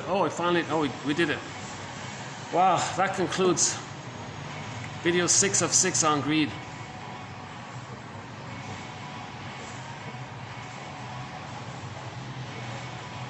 Roughly 130 quotes, right? So I decided to end it there on the greed, and I did have a little space left in the description box in the YouTube page, so I thought I would pull up some quotes from the honorable mention pile just to fill it in. So the next quote, TQ49. Oh, that was 88. So what you just heard was 87 and 88. So 89 is just some miscellaneous quotes. Some are okay. Some are honorable mention. I just thought I would use the chance to get these quotes out. Prejudice, greed, reflects infantile dependence. Splitting, the manic maneuver, all infantile. Greed means infantile dependence. Greed means they're still married to mom. They're angry at her, but they're protecting her because they are her. Inner critic says, you didn't save her. That intense criticism translates into the aggressiveness of the greed because the inner voice is aggressive. Now that inner voice is aggressive because the baby was enraged at himself, at his screaming attempt to save the mother. Come on, mother, be a good mother. I need the paradise with you. Change, fix, I'll adjust for you, I'll accommodate for you, I'll sacrifice my feelings for you. I won't develop, I won't be myself for you. I gotta save you, I gotta get my paradise. And this memory that he failed is the inner critic. So he always feels guilty by this. So as a manic defense against the pain of that, the greed is sort of related to this somehow. There's a link there. So related to greed is the splitting is the prejudice. So prejudice is related, so people with prejudice are still married to mother. Psychological. His hostility is repressed because he is dependent on his parents. Thereby it is displaced onto non-threatening substitute others. Any book about prejudice is fundamentally about identity,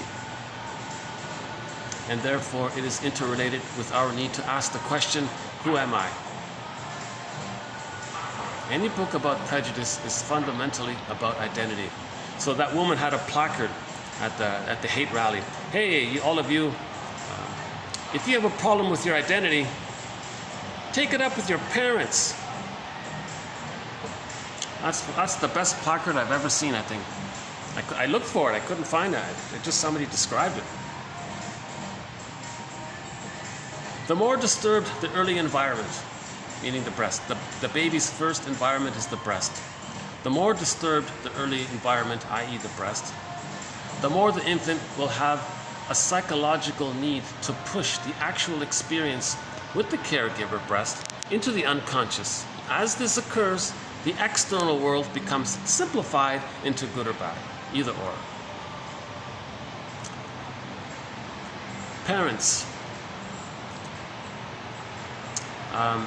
They may have a transference relationship onto their children. Parents may project onto their children emotionally charged figures from their past, usually their parents, but it can also extend to siblings, uncles, aunts, grandparents, as well as themselves. So parents can transfer memories of people in their lives onto the child. That's trauma. That'll do it. The child is shamed, wasn't seen for himself. That woman whom herself was greedy said, "Oh, the baby's so greedy." That was herself. It's called a narcissistic transfer. If the mother had a shaming mother herself, she may say, "Look, the baby's shaming me. The baby's mocking me. The baby doesn't like me. The baby doesn't want me." So if the mother had a mother who didn't want her, she may say, "Look, the baby doesn't want me." So she's projecting her mother onto the baby. So that baby is shamed. That baby will be greedy and envious, filled with hate by that. This client here with the narcissistic pattern seeks to transform his partner into an extension of his own adored self. From their point of view, babies create the breast in order to satisfy their own needs, and the breast is identical with whatever they experience. Oh my God, the breast is identical with whatever they experience. So if they experience hate from the breast, then hate is the breast. Oh my God, in the last video we had that. Okay, now it makes sense a little. Somebody said, we have a quote, somebody said that greed is a breast. Greed, envy, hate, all of the stuff that we're talking about is a breast. Becomes the breast. If this quote is true here, by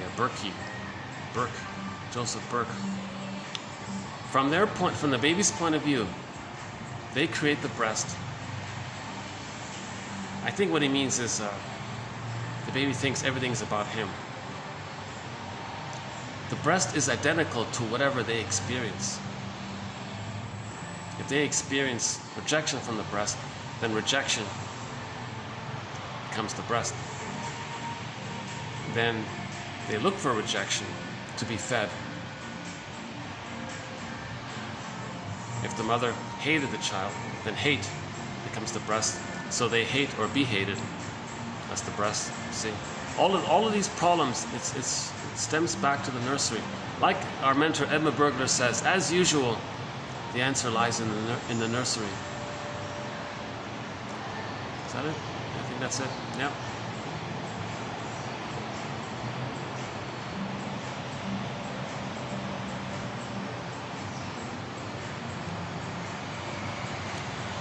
Parents who project their parents onto the children. So the point here was the mother might not only project her mother onto the child, she might project her aunt, her uncle, her sister, her siblings, her grandparents. The child needs to be seen for who they are, not as a placeholder proxy, not as a ghost from the mother's past.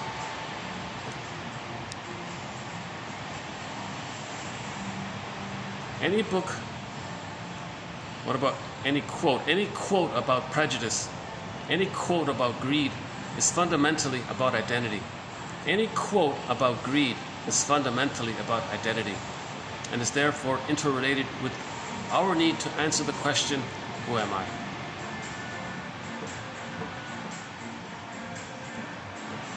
So greed means we don't know who we are.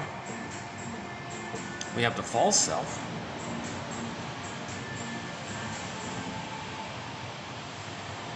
We repeat the repetition compulsion of the trauma because we lost feelings and identity. When we get feelings and identity, we stop repeating. Okay, let's I'd like to be consistent in my videos here. I said at one point I would play Kristen Wilson's speech, "Ooh, My Soul," for each of my videos on greed. And we've done that, so let's do it here as well. So you're going to hear a speech by a speaker named Kristen Wilson entitled "Ooh, My Soul." It's an environmental thing. She's sort of a drama teacher, but she's also an environmentalist, but she also she uses theater for therapy. She's like a drama. She uses theater in a therapeutic way. So one day she was giving a speech about how do we heal ourselves and the planet and all this. One of my favorite lines is, okay, let's talk about salvation, but I don't mean a peach smoothie and a massage. But you're going to hear the conclusion is that we have to feel. Once we feel, we're good. All of this greed is because we don't feel.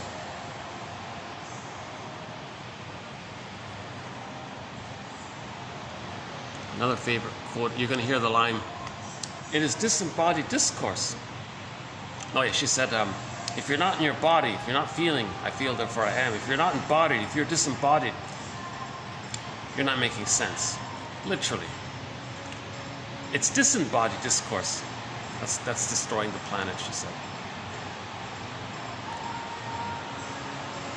Because the disembodied discourse is cloaked over with excuses to hide the pain of what happened in the nursery. So greed is a cloak over the pain of what happened. Greed is a defense against mourning. And she talks about the earth breast. So the earth is seen as the breast, but no one cares what happens to it. The short sellers don't care, because when they were a baby, the mother didn't care. The mother doesn't care about the baby if she projects her uncle onto the baby. She didn't see the child for who he was, so he's enraged by it. So somebody might say to a short seller, "Don't you care that you're destroying the planet?" Well, when I was a baby, my mother didn't care about me. I've identified with her. I'm just replaying what happened to me. So that's why he doesn't care. Now he's enraged. Aren't you concerned that things are being damaged? Well, then that takes away my being triggered of envy. If everything's damaged, I'm filled with envy. It's painful to be envious. Okay, so that's the psychotic part of the personality. At that level of it. So greed and envy are very damaging.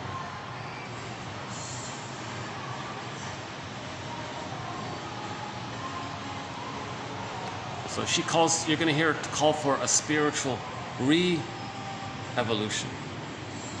Meaning each person is meant to resume development. Lift the anchor on the arrested development. Free the woolly mammoth. Consider that ghost of the Christmas past. Look in your past. See what's going on.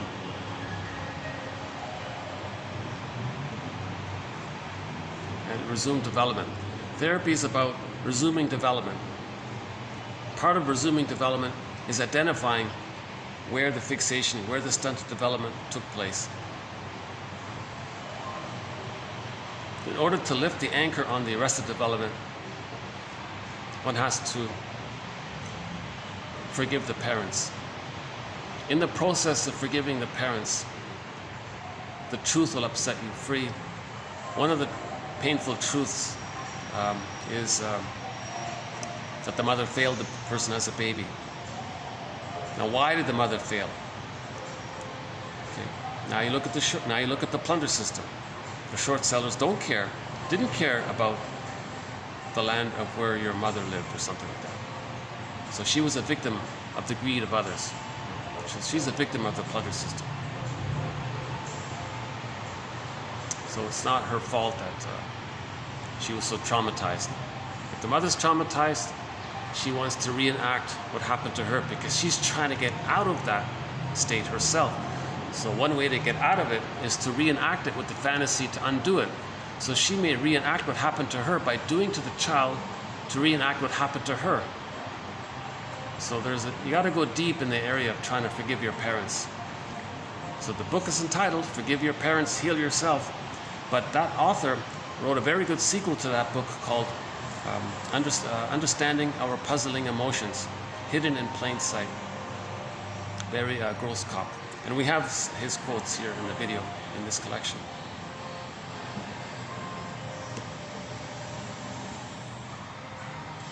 So let's just play the clip here. Let me cue it up here. Let me cue it up. Sisters, rather than in the dark. Okay, here we go.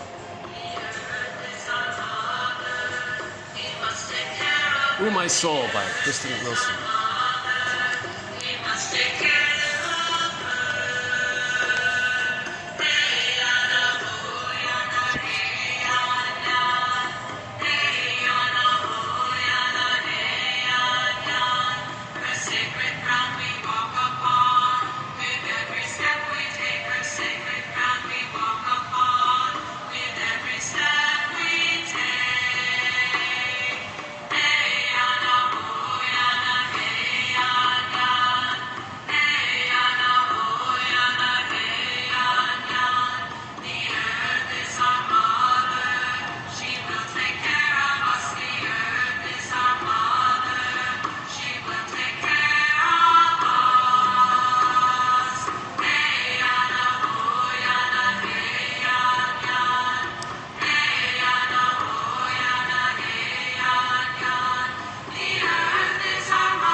But what about the apples now with their red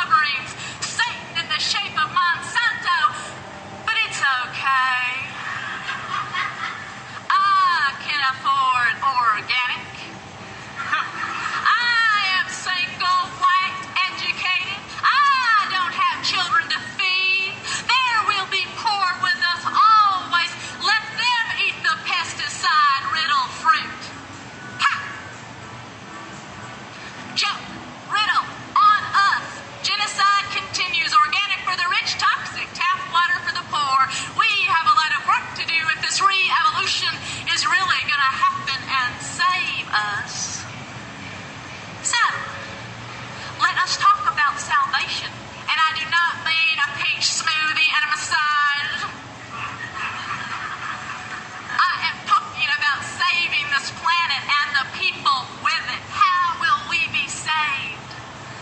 The environmental catastrophe appears overwhelming.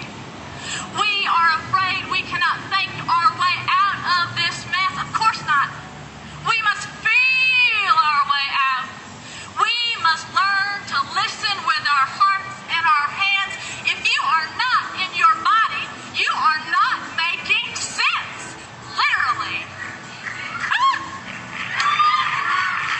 It is disembodied discourses that have got us into this crisis.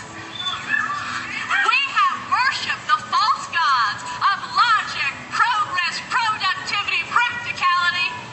If destroying the earth for short-sighted economic profit is intelligent, reasonable, then please, God, make me a moron! This is a spiritual revolution about finding our ways back to the land, finding ways to be fed, spiritually fed. And it is not easy.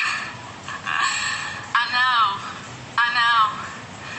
I myself have strategized on ways to make my plans fit their pathology. I have walked through the shadow of political expedience. Once I had a campaign I thought I'd do this whole campaign about changing the environmental reference to this earth, from Mother Earth to Father Planet. Yeah. You see, I read all those, those bumper stickers that were out, those with the green earth globes that said, "Love your mother." And I despaired. I knew there was no hope. And I'm not even referring to the irony of having pro-planet language on the back of a car. Hallelujah. I am referring to the slogan, "Love your mother." It won't work. What? America hates its mothers.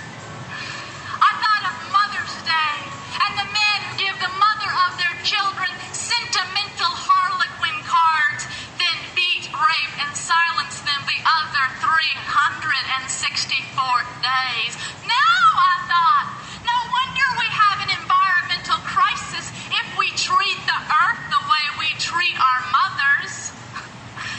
We think mothers are made to be exploited. They are supposed to give and ask nothing in return. They are supposed to have infinite resources. All good mothers are willing to be drained, damned, and depleted for their children. Mothers live for their babies' feeding schedule, and there is always a little milk left for Exxon, Texaco, International Paper, and the U.S. military. I thought, but if nature was perceived as male, then maybe everything would be different. Think about it. It might not be nice to fool Mother Nature, but if you mess with Father Planet, he'll beat the shit out of you. Hail, hurricane, and all. Yeah, and then maybe environmentalists would get the respect they deserve. No longer mamas, boys, and girls. Maybe they would be treated like real men, and the real women who love real men. A name change to Father Planet is not enough. Fathers and mothers, we both need to be saved if this planet is going to survive. The environmental crisis points to a total ideological and spiritual crisis. Including the earth and the economic equation is not enough. We are destroying the earth for reasons that are bigger than economics. You see, we are afraid of death. We are afraid of this earth, this nature that will bring us back to dust. Afraid of the memory. We are afraid of the dust and the dirt that will claim us, or the waters that we came from. The memory. And thus afraid of women's bodies, the bridges by which we walk this earth. The memory of... An intellectual atheist performance artist in spiritual crisis wrote this sermon. Because this revolution is about a religion in one of its original meanings, re-linking, reconnecting. The lives of women raped and murdered daily are fought in this struggle. The lives of indigenous peoples are fought in this struggle. The men and women lost in the empty addiction of power, these infantile gods, will grow into their souls if we win. We must win. If the pioneers had a manifest destiny to colonize, control, and consume, then the pioneers should have a manifest destiny to decolonize, create, and commune.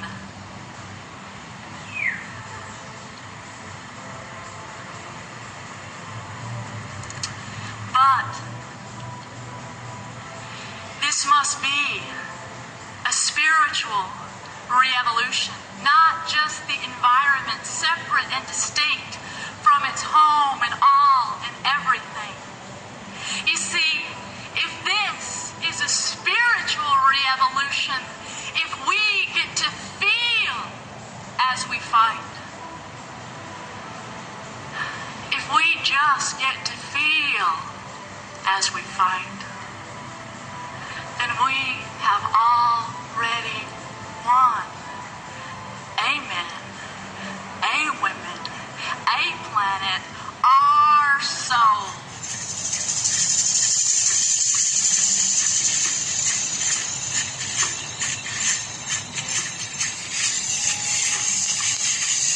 So the manic defenses, like greed, exist because we don't have our feelings and we don't have our identity.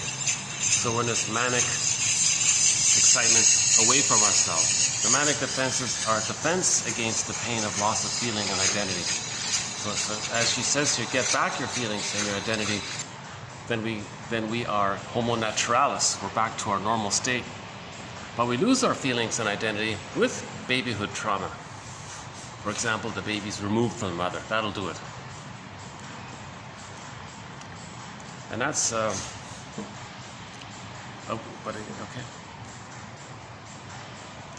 In the last video, I played a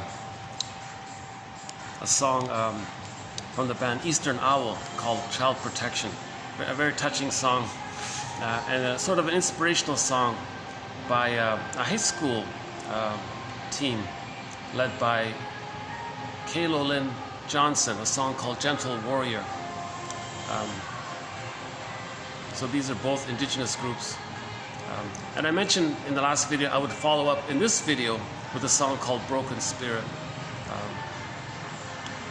So the child's spirit is broken with trauma. So let me just finish up with this song here. So, Broken Spirit by Jani Luzon.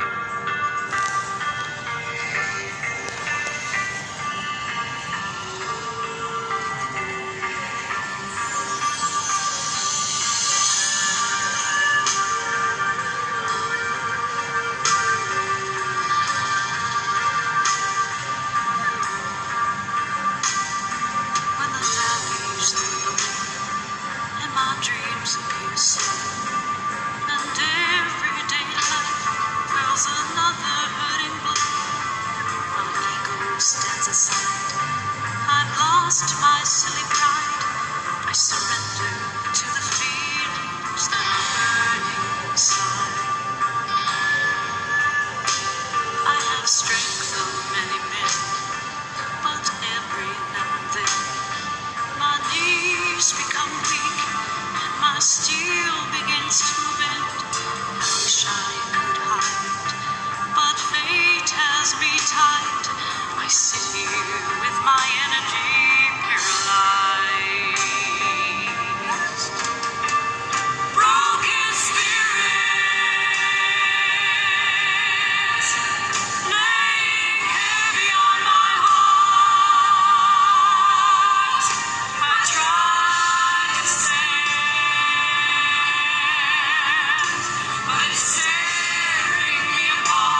So it removes the source.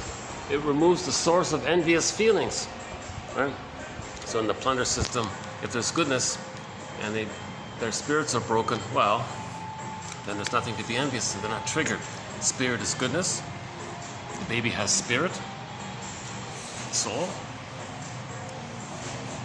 If the envier lost his spirit because the mother used the bottle or misattuned and all that, repetition compulsion, to replay it, they damage other people's spirit to reenact how the mother damaged their spirit. Repetition compulsion, one sort of glimmer of hope is that, if we can even dare suggest it, is that if the person can observe that they're doing to others for them to see and know what happened to them, then there's a step towards redemption and reparation with the consciousness. The psychoanalysis offers this hope to shine a light on this, to make us conscious, make the unconscious conscious.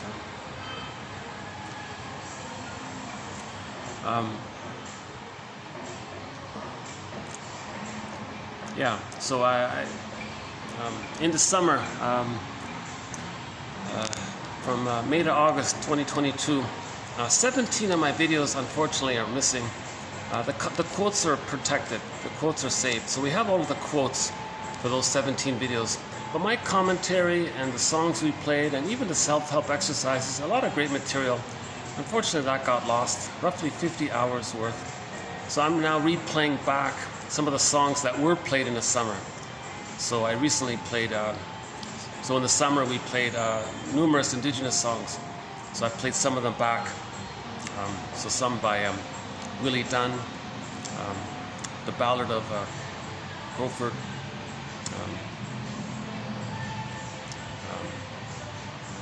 Son of the Sun.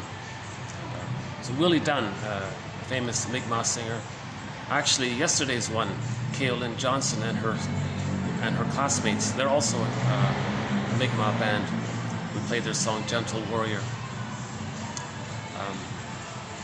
And the two songs, I played two songs by Eastern Owl, Child Protection. But the other one we played in the summer called Indian Act, unfortunately I don't see it on YouTube, so I couldn't play it again. But it's on Spotify. Unfortunately I'm not online here, so I couldn't play that one. That's a very good song, Indian Act by the band Eastern Owl. The most memorable line is, "It's the goddamn 21st century. Come on, what are you doing to us? Why do you still hate us?" And a lot of people say that. A lot of indigenous people go on TV, "What's wrong with you? Why do you hate us? You destroyed us. You did all these unspeakable, and you hate me." Because the aggressors are reminded of how they were aggressed upon by their mother, but they don't want to feel that. So they displace it, project the aggressor onto the victim, and then say they hate the victim. Really, that's code for hating the mother. So when people say they hate someone in some kind of ridiculous way, that's code for they hate the mother. But they are hurt, and they can't mourn and feel any feelings towards the mother because they never got the love needed to have the feelings. So that's complicated grief. So greed and prejudice, these are all in response to complicated grief. The psychological structure needed for grief is differentiation. With trauma, the child doesn't get it. With the broken spirit, they don't get it. So the manic, panic expression of the anger is related to that, right? That's why greed and envy are so destructive. Hold on a sec. Let me fix my shoelace here. Hold on a sec.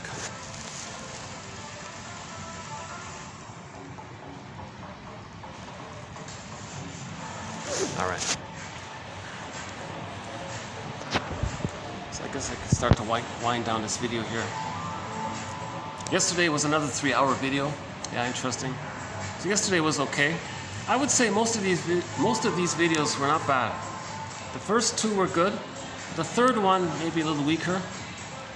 4th and 5th I think were good. This one's maybe sort of in the middle, I guess. It's hard to tell. But content-wise, these quotes are also excellent. In this video here.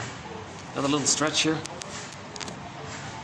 I keep thinking about that poor sales lady. Did she make the sale or not?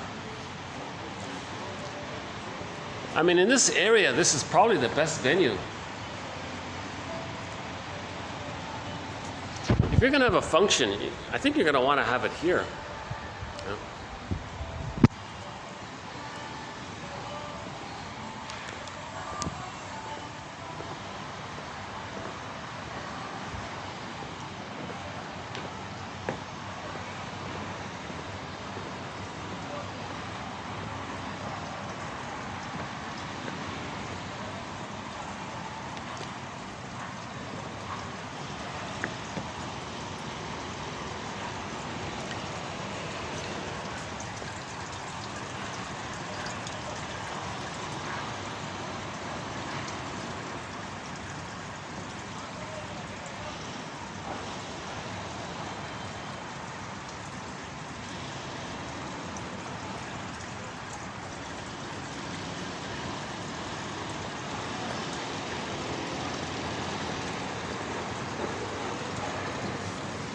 That quote about the road hogger, that sort of haunts me now. It sort of changes the way I think about people on the sidewalk. People who hog the sidewalk. I'm thinking, is this all greed?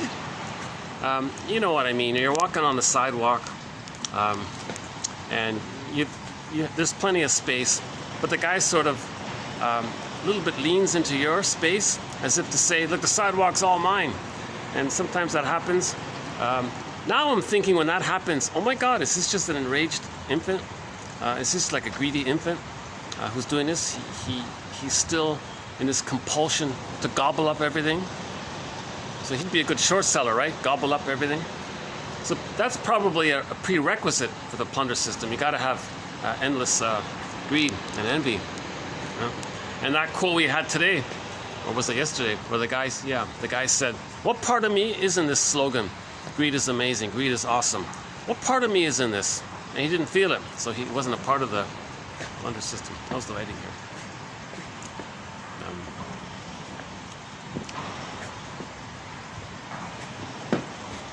Yeah, a person's not going to survive if they aren't an enraged infant underneath. And Kristen Wilson said, I haven't mentioned this yet, but she said in the speech there, if destroying the planet is intelligent, then make me a dummy or something, because that'd be better than a psychotic infant, right? Underneath, it's psychotic to do the thing that we're doing. It took billions of years to have all of this goodness around us, and to wreck it in a short time. So one theory we have around this is that it all started as an accident. Just a benign accident. 10,000 years ago, humans discovered farming and agriculture. They got lots of serotonin. Then maybe there was a panic around a weather issue. Okay? So when you don't get the safety, kick in the dopamine for the chase. Okay? So of course there's lots of dopamine involved in the chase. So when a person doesn't get the thing that gave them serotonin, they feel stressed, so they want to chase. So to maintain that level of serotonin, they started to pillage and plunder. So in order to pillage and plunder, you need a pool of poorly paid workers. Well, how do you arrange that? Well, suffer the children. So they removed the babies from the mother, traumatized the children to create the us versus them thinking. Remember, the more trauma, the more you see the world as us or them, either or. Right? Trauma does that. It's called a splitting mechanism. It's an archaic, primitive, infantile, immature defense mechanism of the mind that babies adopt when they're traumatized. So babies are traumatized on purpose, out of the manic, to plunder. Okay. So trauma creates splitting. Splitting is the psychic structure needed for prejudice. if there's prejudice, then someone says, well, we're at this latitude, we on this side of the lake, we're good, and we want the stuff of the people on the other side of the lake. So that's either or, and now they have a compulsion to replay what happened to them. Now the baby traumatized at birth is not going to blame the person who removed, they're just going to blame the mother. So there's good breast, bad breast. What's the lighting here? So they're always itching to reenact what happened to them because this compulsion to replay. So the guy says, well, then he'll cloak it over. This greed this plundering, greed is wonderful. Oh, really? Well, I don't care. I just want to reenact the trauma. So greed, us, them, my greed, your greed. So that facilitates the plundering. Yeah? Feelings of people in poverty and all this, and people dying and all this, 30,000 a day, starvation. And now we had the added element here that people might covertly like to see the suffering because then it doesn't trigger their envious feelings. Even that Wilson's speech, her audience there, I think some people attend these kinds of, lectures about the problems that are going on. They enjoy it. They take sadistic satisfaction hearing about things being damaged because she's describing something that's happening to quell their feelings of envy. See? So not everybody listening to these speeches are sincere. Oh, got a manager.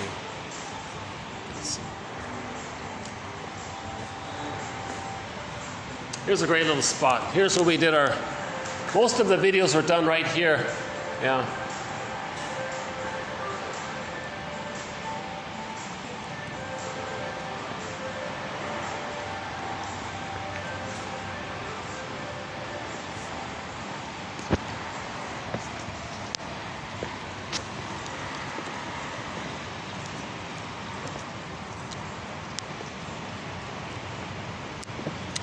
Yeah, so you can see them on YouTube all the time. I can't repeat some of the examples I've seen. It's just so shocking. Now, when somebody does say something shocking and disturbing, they're trying to one-up you. They're trying to scare you so they preserve the one-up status. Right? And I'm tempted to mention them, but the lesson is, I think, if somebody's saying something shocking and disturbing, it's meant to, it's similar to cynicism. If they put you down, they feel one up. So they just want to feel one up. So the grandiosity is also a symptom of babyhood trauma. The grandiosity is a manic defense. Grandiosity says, I'm okay, you're not okay. That's a sign of trauma. The baby identifies with the aggressor. All babies begin with, I'm not okay, you're okay. But with severe trauma, they identify with the fake image of the other being okay and take that for their identity. Now, them thinking that they're not okay, it's too pain, so they see it outward. Then they say, I'm okay, you're not okay. But when they say you're not okay, they're talking about themselves seen outward because they've identified with the aggressor and they want to protect the aggressor because they are the aggressor. They're still trying to save the mother. They're still trying to protect the mother, fix the mother, heal the mother. So they're loyal to her. So they're still attached to her. They didn't leave her. They're in a catch-22. They'll be dysfunctional in the hope that they'll be loyal and they'll still wait for the mother to get the love from the mother. They don't get it. No thing you get can be that. So dysfunction equals protecting the mother, still trying to repair or save the mother. Morton Keeson, 2291 and 2 talks about this point.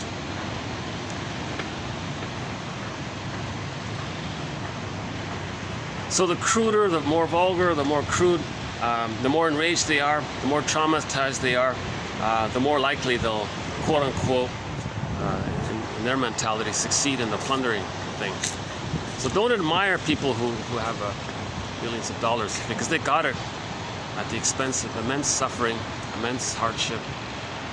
Future generations won't enjoy the things that past generations.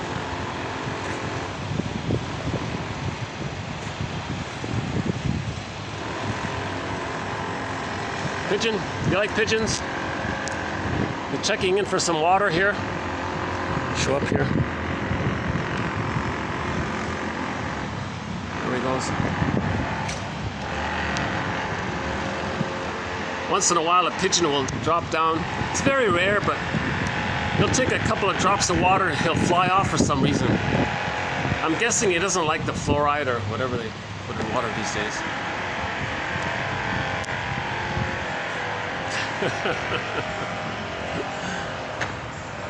So the pigeon is in touch with his feelings. I don't like this. So disgust. So in the Disney movie there was a character, disgust, when something tastes awful. So the little disgust pigeon image in the pigeon's brain said, ugh, I don't like this, let's go away. Great movie, Inside Out. That has won a Golden Windmills of the Mind Award, as has James F. Masterson's book, The Search for the Real Self, as has Karen Horney's book, Our Inner Conflicts, Bob's and His Enlarged Amygdala, about toxic masculinity. That comedy has also won a Golden Windmills of the Mind Award. So we have 21 Golden Windmills of the Mind Awards that we issued already. The most recent one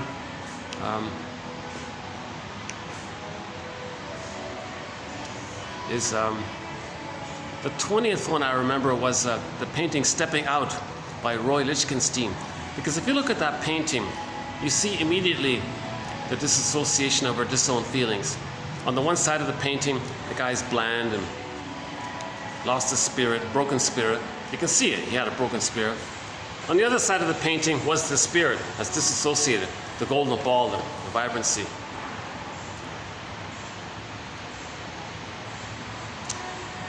Black Again. Now we played the song Back Against the Wall by Anne Shell, one of our musical voices. The first line of that lyric was, started with a kiss, ended with a fight. So when a person does have trauma, if they meet someone who reminds them of the mother, greed enters in. They want to possess them. I love you, you're perfect, now change. The fantasy is that the person in the present can be the good breast from the past, the needed parent from the past. So it starts with excitement, that's called falling in love. The other person's doing the same thing. These marriages, if they collude together, become cat and dog marriages. They often rust out or end up as sour milk, at best devitalized. But we have a few quotes about how marriage can be a spiritual, healing, psychological path if they make I statements together. And if they realize that the marriage is a replay of the first 3 years of the development, marriage is an attempt to re-evolve. Marriage can be like a spiritual re-evolution, redevelopment. Because by making I statements, they're kind of, it's a very intimate thing, and because of the closeness of the marriage, they can be, they can grieve and heal together, if they're conscious of it. If they're not conscious of it, they're just going to act out. You change. You be the good mother that I needed from the past. No, you be the good mother that I needed from the past. But what about me? I can't invent a time machine and take you back to the nursery. Well, I can't invent a time machine for you. So they're arguing all the time. Right? Started with a kiss, ended with a fight. That's the song, one of the songs by Anne Shell, which was sort of a follow-up song to an earlier song by the Doobie Brothers, What a Fool Believes. So a great batch of quotes. Can I recommend TQ 2235 to 9? A 5 video run. This greed one was a 6 video run. We have a 5 video run on falling in love, this issue of falling in love called transference love, this infantile projected love, where the partner in your fantasy is, from the psychotic part, is the mother from the past. And the fantasy is your partner's going to change her ways to be the good mother that was needed. See? So it took 5 videos to cover that point. So that's a very good stretch of quotes. 130 quotes in that batch from TQ 2235 to 9 about falling in love. And we ended it up with the Doobie Brothers, What a Fool Believes. Because the guy did that. He fell in love with this girl. He fell in love with what should have been. That's a line in the song. What hadn't been. He fell in love what should have been. What needed to be. He fell in love what needed to be. The girl said, "You're not seeing me for who I am." So she left. He said, "No, she'll be back." So he's pathological nostalgia. He's going to wait for her. One day, someday, I'll wait. One day, somehow, like a little puppy, she'll be back. What a fool believes. And the guy thought she was everything. She was the one, you know. That kind of thing. So we followed that up with Anne Shell's song. Anne Shell, one of our musical voices. Yeah, as Beatrice Deer, Ili Sapi, Ziana Zain, Na Ying, Fei Wong, Devram Kaya from Turkey. Lots of classic rock. Santers, Rick Santers. Triumph, the band Triumph. A couple from April Wine. One from Chilliwack. A couple from Coney Hatch. And one from almost every other band, let's say. Lots of folk music, Joni Mitchell and other folk singers. Lots of indigenous singers, like today, Jenny Luzon.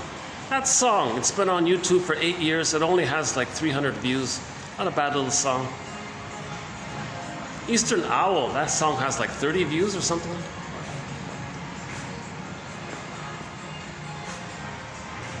Oh no, I didn't check that one. Sorry. Oh yeah, the Anne Shell song that I was talking about. That only has like 30 views or something. A lot of good music out there.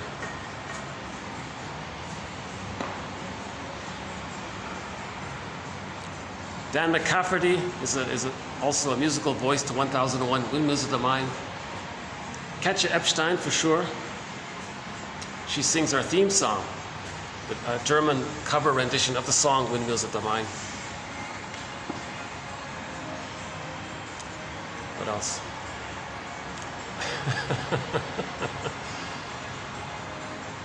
Well, I'll miss this spot if they're changing this year. I'll miss it.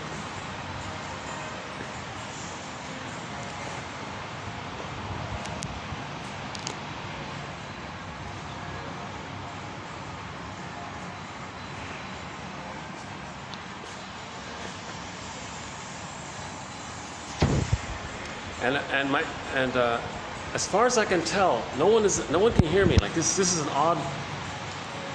These are like meeting rooms above me in restaurants and things, so no one can hear me here.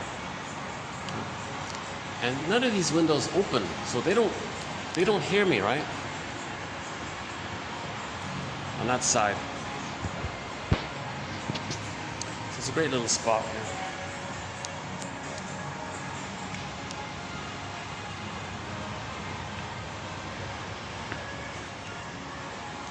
Well,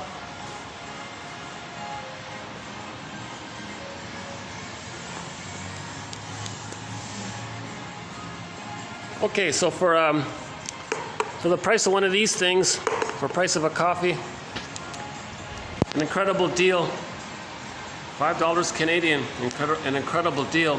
One can obtain a copy of 1001 Windmills of the Mind, now with well over 5,000 quotes. Roughly half of them represent the best of them. The other half are sort of honorable mention quotes. You'll learn about the psychoanalysis of religion, psychoanalysis of prejudice, psychoanalysis of emotional eating, falling in love, greed, envy.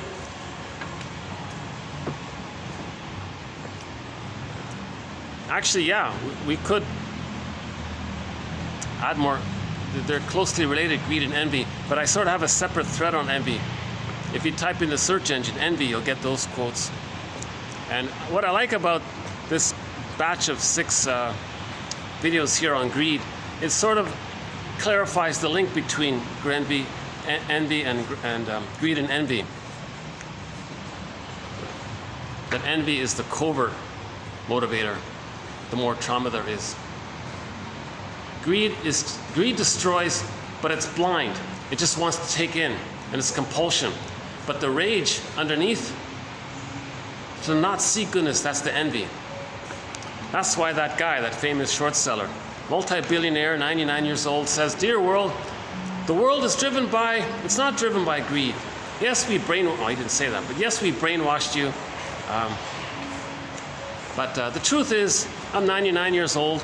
I want to give you a crumb. I want to have one little hit of narcissistic giving. I want to impress you. I want to be I want to be seen as wise. So I'm telling you the secret. The secret is the world is driven by envy."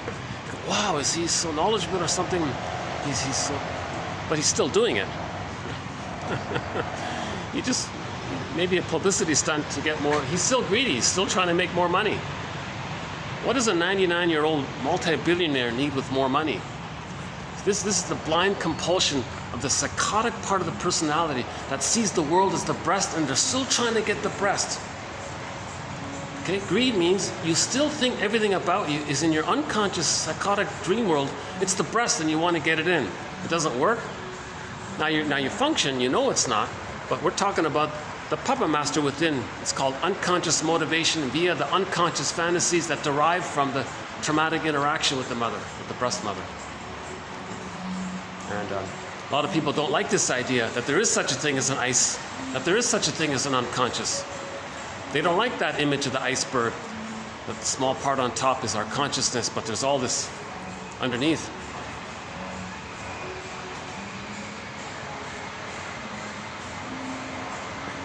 So why would somebody, if somebody's not physically hungry, why would somebody eat then?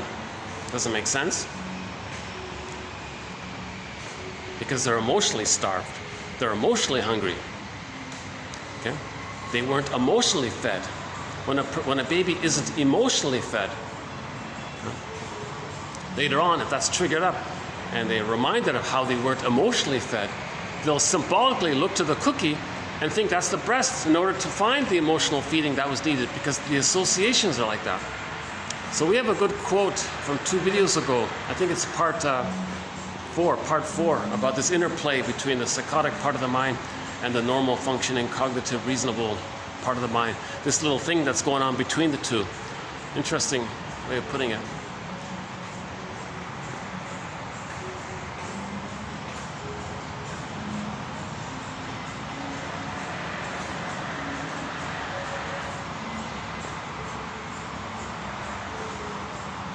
I was just thinking about, on my way walking here, I was having that thought about some obese people hogging the road kind of thing.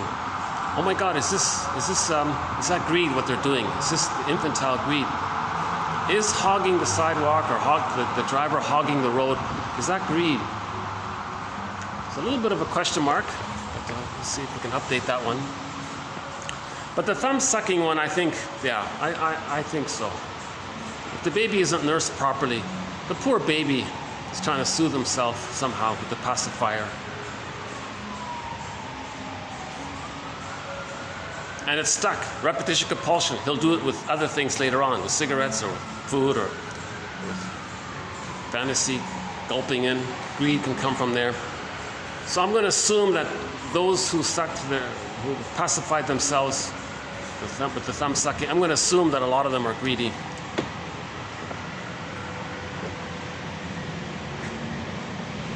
Now, some people with greed sublimate. If they're healthy in some other ways, somehow, not all traumatized babies are going to be destructive in greed, but all people who are destructive in their greed are traumatized babies. Some people have a thing called sublimation. Sublimation. So that scientist. So we talked about the scientist. He was traumatized as a baby. He became a voracious reader, and he was gobbling in. He wanted to read everything. And in the process of doing so, he came up with some little scientific discoveries. So he became a famous scientist. So he channeled his rage and greed through the reading, gobbling in. He wasn't destroying anything. Just reading is not going to destroy. Oh, we've got a bunch of people here. Let me pass by these people here. Hold on a second.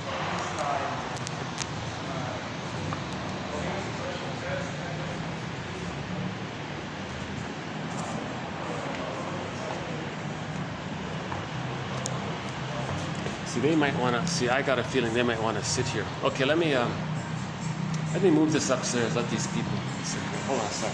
Give me a second here.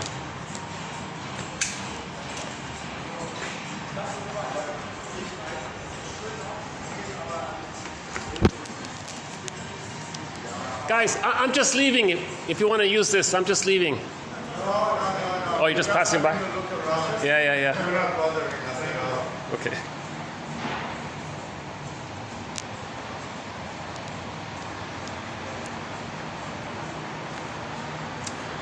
They're from where I was born. I can hear them speaking German. Poor guys. Yeah, so we do learn a little German in 1001, Windmills of the Mind. Once we played the song Heartbreaker. I played Katja Epstein, German singer, Katja Epstein's German cover of the song Heartbreaker called Fluschwieger. Why do you have to be such a Fluschwieger? So that's the Bee Gees song made famous and popular by Dionne Warwick. And I tried to play the German cover of it called Fluschwieger. But it was blocked. YouTube blocked it. Even the German cover, they blocked it. See, a lot of songs I can't play because YouTube blocks the whole video and wants you to go back and cut it out, trim it out.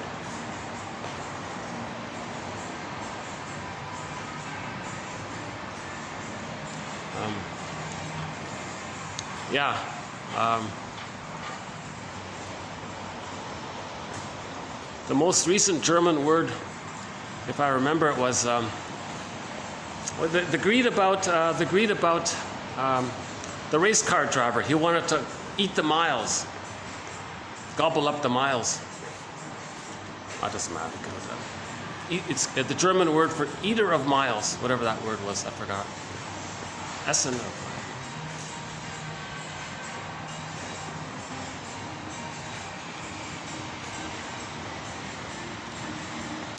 Yeah, many of the best material from psychoanalysis came from German speakers originally. Edmund Bergler, Melanie Klein, Margaret Mahler. Well, she speaks Hungarian and German, I think. Helmut Kaiser, Stierlin, guy named Stierlin, Alexander. Lowald, Hans Lowald is German. Heinz Weiss is German. Karen Horney, another one of our mentors, also a German speaker. So it seems the German language is very analytical in the way in its languaging. So Germans are good thinkers, right? So they're good scientists. They can think about things. So I think and the idea was psychoanalysis was meant to be a science of healing the soul. It was meant to be a science. Some people think it still can be.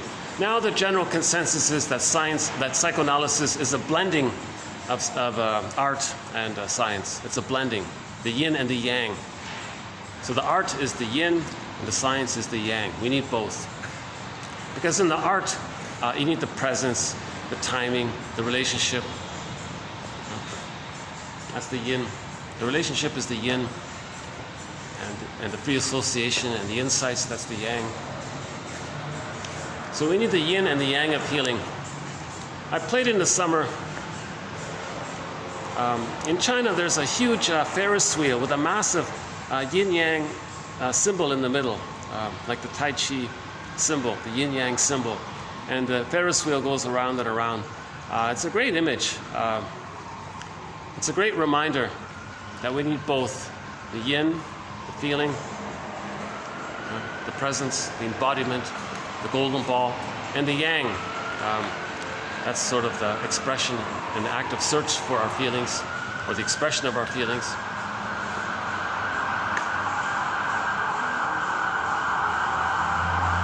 So we're looking for the yin.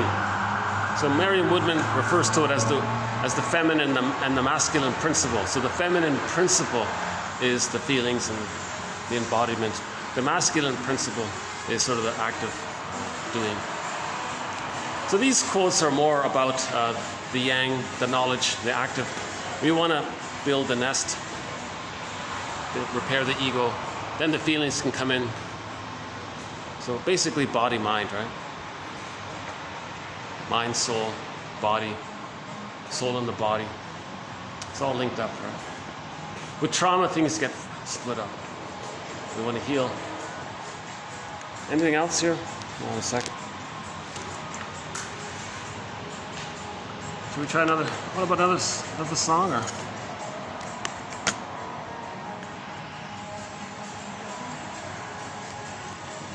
Chilliwack. Birch Bark Letter. Willie Mitchell. Delirium. Nusrat Fateh Ali Khan. We played him recently, yeah? Well, I think we can leave it here with the music for now. Oh, the Back Against. Okay, the Ant Shell song I was talking about earlier. That's this one here. She was saying she was surprised that the guy she fell in love with was a narcissist. It started with a kiss and ended in a fight. I didn't see it coming. I must have been blind. I took a single risk and tried to have it all. Now here I stand alone with my back against a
Yeah, by the way, back to that Fruitless song, we can modify the lyric. Instead of saying, why do you have to be such a heartbreaker?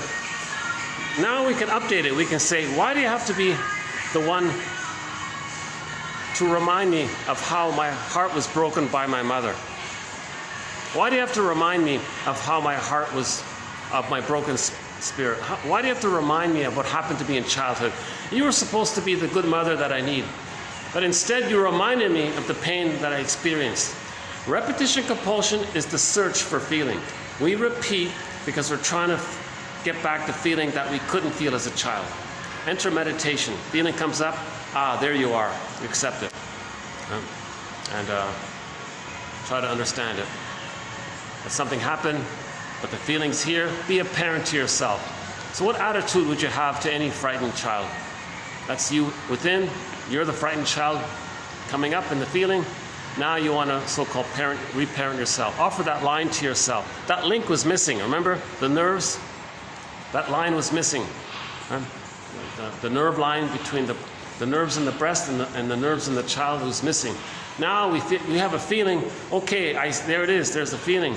Have like that line, have a line there for yourself.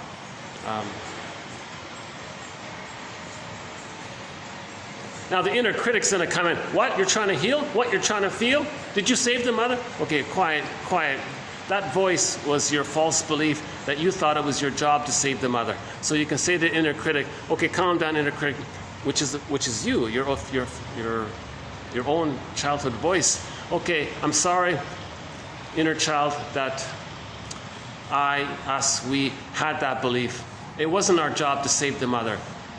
It wasn't? I'm telling you, no, it wasn't. It's no baby's job to repair the mother, fix the mother, please the mother, cure the mother, accommodate her, meet her needs. That's not the job of the baby. It's the mother's job to meet the baby's needs. So somehow we got to make that kind of a correction, re-evolution, to achieve return to our personal development.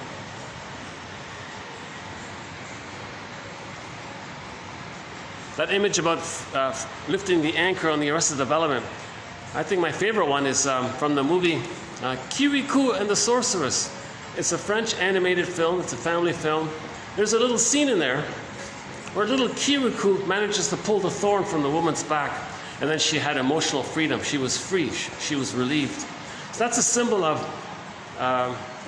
letting go of the false beliefs, you know.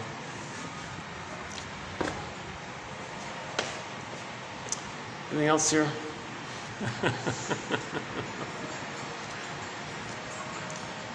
I'm in a very crowded, busy city, so it's nice to have a little space to walk around in.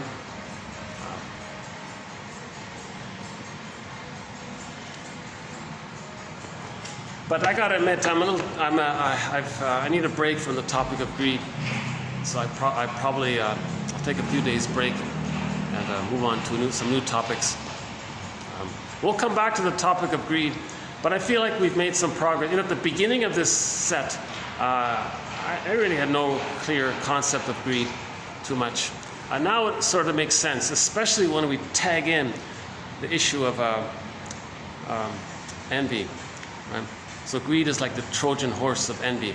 Not a perfect analogy, but we think the Trojan horse is good, right? The Trojan horse is wonderful, the gift. Oh, greed is wonderful, it's a gift. Okay. No, the covert is the envy. The true wish is to not be triggered. So envy is hatred of the good, so that we're not triggered that we didn't get the good. So we got to accept the good. Right? Dan McCafferty said that in his song "Enough Love." He could accept the good. You got to be vulnerable to accept the good. The Scrooge did accept the good in the end, right? He accepted some goodness. He reunited with his nephew and all that, right? His family. Lots of goodness. It's our natural state. To feel and to be connected to ourselves, that's a natural goodness. And the love that facilitates that is a goodness. An attitude of gratitude. What's the best thing that has happened to you today? An attitude of gratitude maybe can help. But sometimes it's misused, maybe it's just denies something. But it can trigger emotions. Right? We're not going to heal unless we face Carl Menninger's quote, "The greatest hurt of all, mother failed me." Got to face that. Got to get to that deep area. And part of healing is, for a period of time, it's appropriate to be angry at the mother. For a period of time. It's a natural response. So you write a letter to your mother, like, "I didn't like how you did this. Tell me the truth. Come on. Get some information." Another suggestion made on behalf of 1001 Windmills of the Mind, as mentioned previously, is that on Mother's Day and on Father's Day, those are their days to make reparation to their adult children. They write letters to their adult children, 35 and above, telling about the first 3 years, including the birth in particular. and the nursing situation. What happened? See, the weaning is natural. It doesn't have to be like a forced weaning thing. The baby just naturally feels satisfied, satiated, if the quality is there. If the quality is missing, then the quantity is the repetition compulsion to express the lack of quality. All babies need quality. Two cute little pigeons here. I'm assuming that's what they are, huh?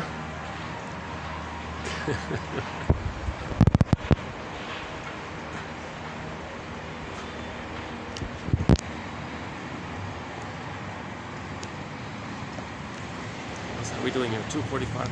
Well, this video is going to cut out. I've got about 10 minutes left. If at any time this video cuts out, that'll be the end of this video here.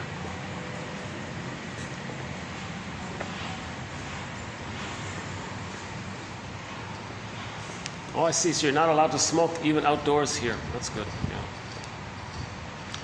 There's a sign there about a fine. If we catch you smoking, you'll be fined. But the smoking, that's probably the pacifier. It's probably the thumb-sucking thing. It's a repetition compulsion of the lack of quality. So we search for quantity. Now, maybe then the chemistry tricks the brain. So there's the seduction of greed. So cigarette smoking is probably greed. Yeah, I would say so. I'm going to guess, as a tentative theory, that smoking is also a sign of greed.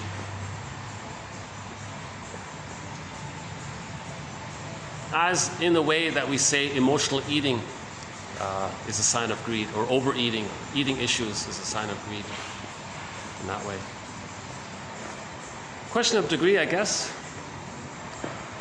Some people can sublimate it, keep it to themselves, I guess.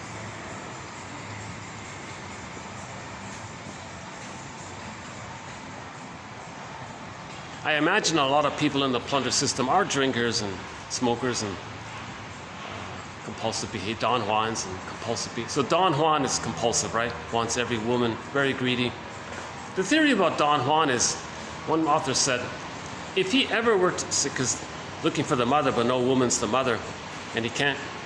And the theory about him is, if he met the #1 Miss Universe of the world and everyone applauds her as the #1 most greatest beauty in the world, maybe he'll accept her because she represents all women, hence the mother. Right? So I don't know who the #1 world beauty is. Was it Claudia Schiffer or something?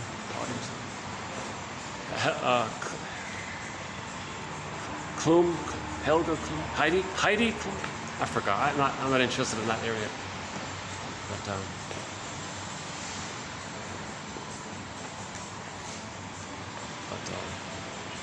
But I imagine they would have a hard time in relationships if the guy is drawn to her with the fantasy that she can be the needed good mother of the past.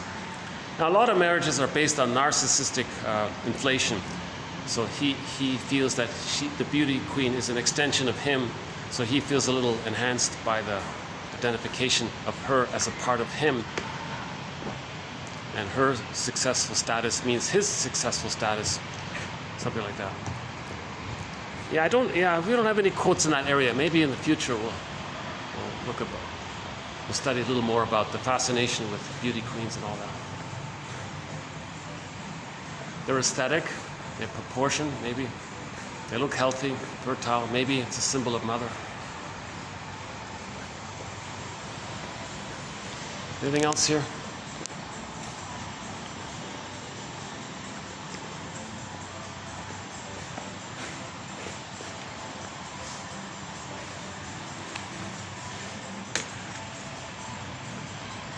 Logged out here. Okay, 4 o'clock on a Monday. Well, that's part of it. It's Monday here. That's right. Yeah.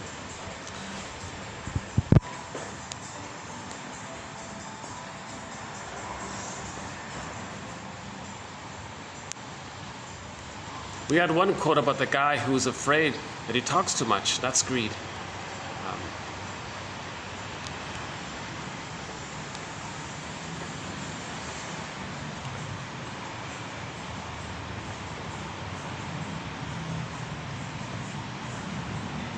So greed is a sign of trauma. Greed is a symptom. It's not natural. Greed is not our natural state. It's a state of trauma. An over-attachment, an adhesive attachment to the rejecting mother image. So so greed is an infantile dependency on the mother image. So they haven't grown up. Greed means they haven't grown up. Not at all. Elders, generative elders, are generative. They're serving, they're building, they're giving. Now the greedy person might create some kind of excuse. Well, aren't things superficially, temporarily better off? Yeah, well, what about the next generations? Are they going to enjoy a peach? How's their peach smoothie going to taste?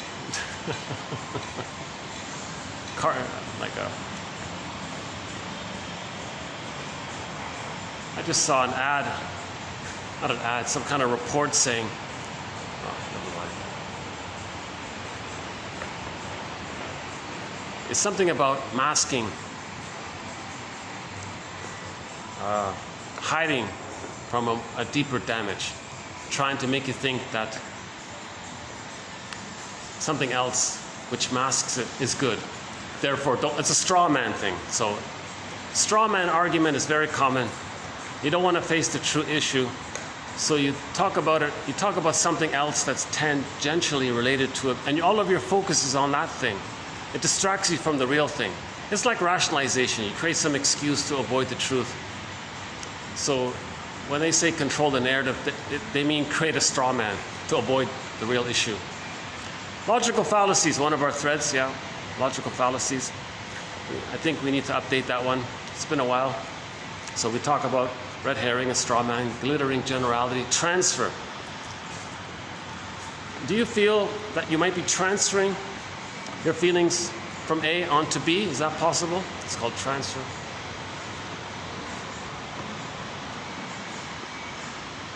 Equivocation.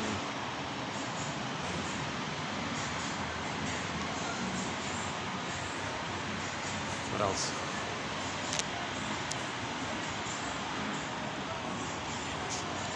Our companion beverages to 1001 Windmills of the Mind. Egyptian licorice mint tea, but I think you need the 3 parts. Egyptian licorice mint tea by the Yogi Tea Company. That's an excellent tea. Marhu Love apricot wine from the Czech Republic. Polliner's non-alcoholic beer called 0.0. And a very nice plum wine from China called Meizhou Juwu. Meizhou, I think, means plum, and the Juwu, I think, means wine. Is that right? Meizhou Juwu. Just a little tiny bottle, a plum wine. Very affordable, very, very natural tasting. Those are the 4 companion drinks to 1001 Windmills of the Mind. Some of the companion animals include the crow, the blue jay, the heron, the fox, the seal, the gecko, the cat, and a few others. I mentioned some of the Golden Windmills of the Mind Awards recipients. Okay, I mentioned some of the songs to our soundtrack. So, the second journey continues. The search for the thorn continues. The search for the strength to lift the thorn, to resume development continues. So I'll see you in the next video. Why don't we close up with our theme song to 1001 Windmills of the Mind. Katja Epstein's German cover rendition of the song Windmills of the Mind. Just give me about half a minute to dig it up here. Hold on a sec.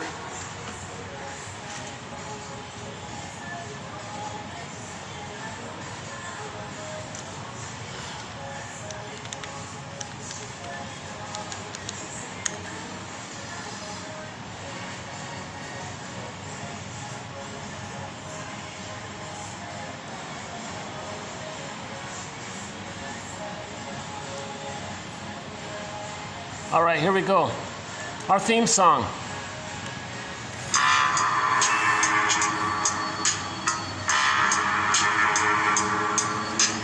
Nachts, wenn die Straßen plötzlich still sind, wenn die Stadt auf einmal schweigt, wenn aus steinernen Kaminen stumm der Mond zum Himmel steigt.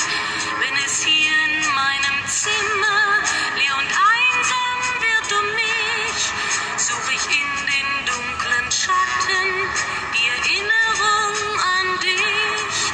Und ich fühle, wie ein Augenblick zur Ewigkeit gerinnt, wenn das Spinnrad meiner Träume längst zerrissene Fäden spinnt und sich leis zu drehen beginnt, wie sich Mühlen drehen im Wind.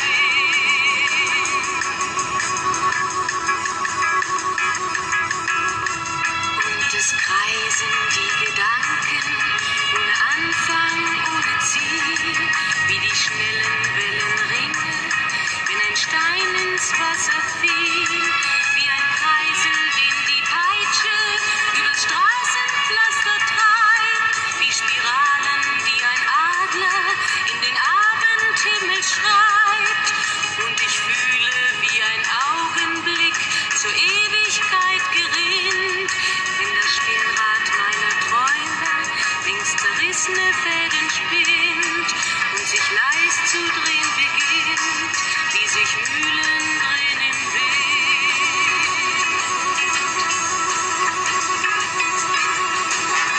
1000 Fragen ohne Antwort, 1000 Fragen ohne Sinn. Warum flog für uns der Sommer wie ein Pfeil so schnell dahin? Hat der Herbstwind gar die Spuren unserer Liebe schon verweht? Wenn erst weiße Flocken fallen, ist es dann für uns zu spät. Sah ich eben nicht im Dunkel deinen Schatten an der Tür, hoffte für ein paar Sekunden, du kämst doch zurück zu mir. Doch warum sich selbst belügen? Längst ist meinem Herzen klar, dass der Pulsschlag dieser Hoffnung nur mein eigener Schatten war.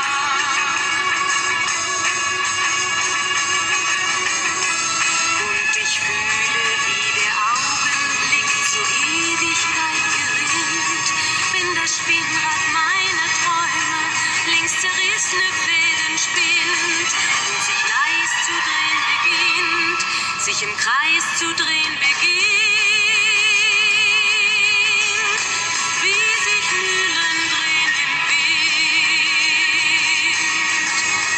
wie sich Mühlen drehen im Wind.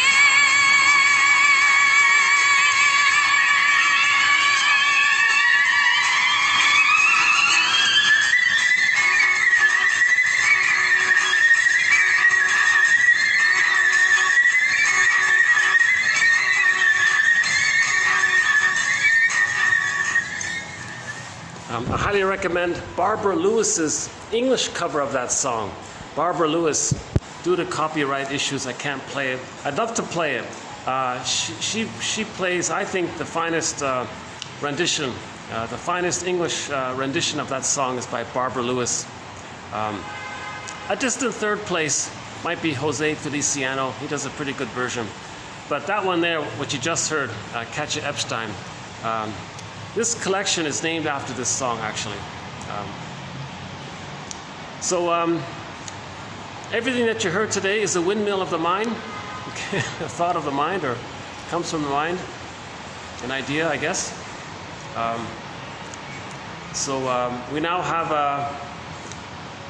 over 5,000 windmills of the mind in this collection. The link is, if you're interested in the collection, the website is www.buymeacoffee.com/psychoanalysis. So all written as one word, buymeacoffee.com/psychoanalysis. It works,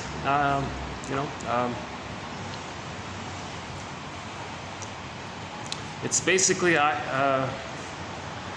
think it's a great deal. Oh my God. You're basically learning a second language. Psychoanalysis is sometimes referred to as a second language because of the jargon. Again, my disclaimer, I'm not a shrink, I'm not an analyst. Don't judge this by my delivery. I'm working on my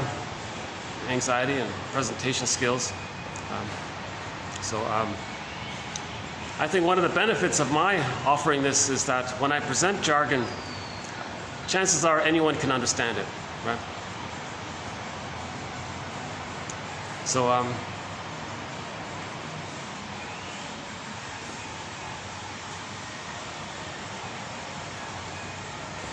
one of the earliest quotes in our collection, it was a little story between a father and a little child.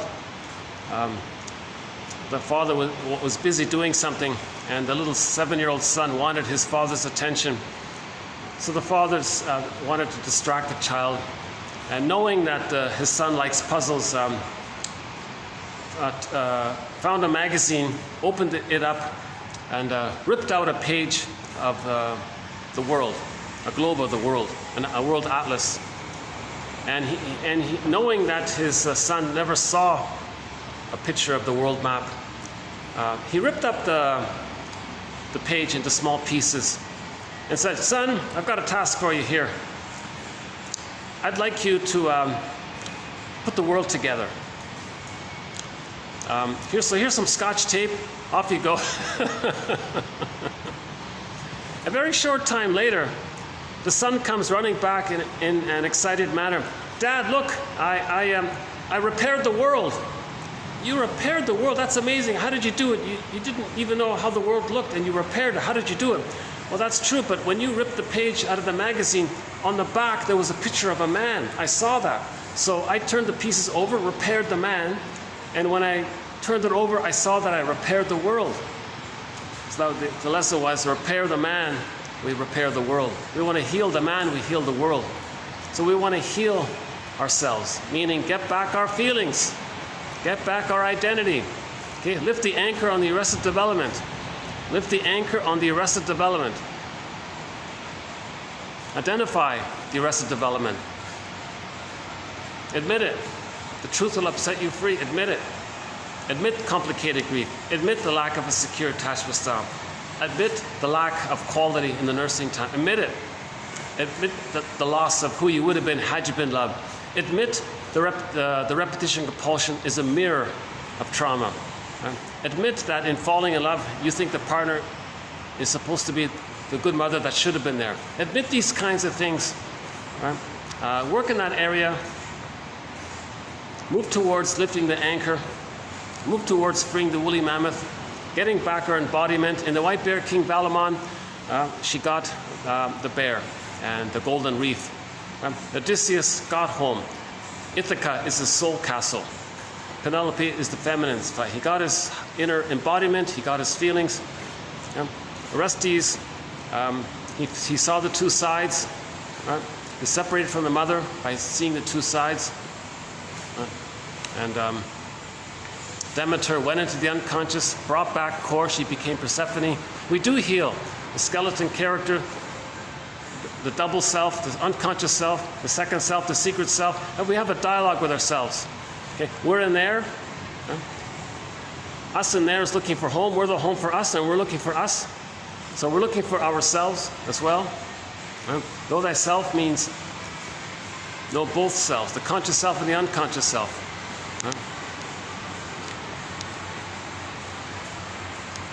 Some people call this the know thyself movement, the heal thyself movement,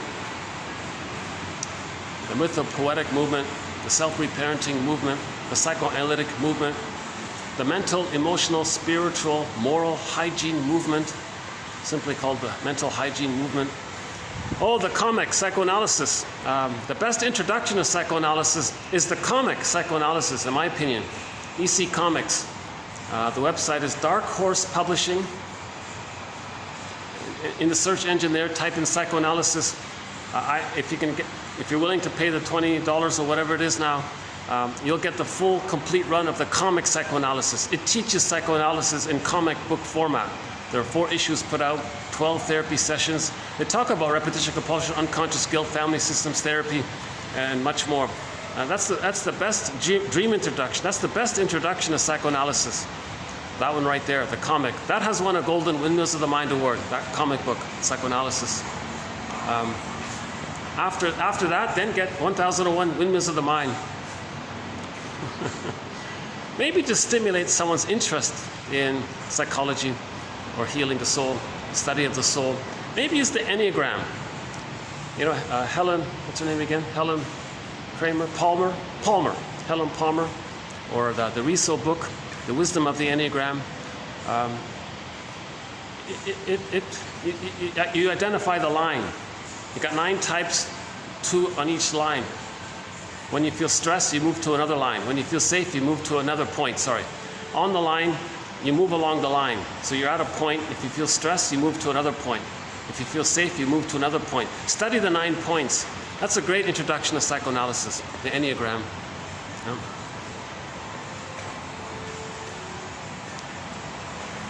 Robert Bly's audio has also won a Golden Windmills of the Mind Award. His tapes on the shadow, shame, and so on.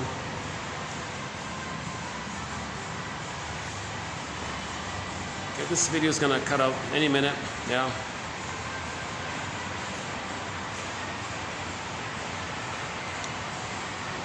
Well, greetings from your humble compiler here. I'll see you in the next video.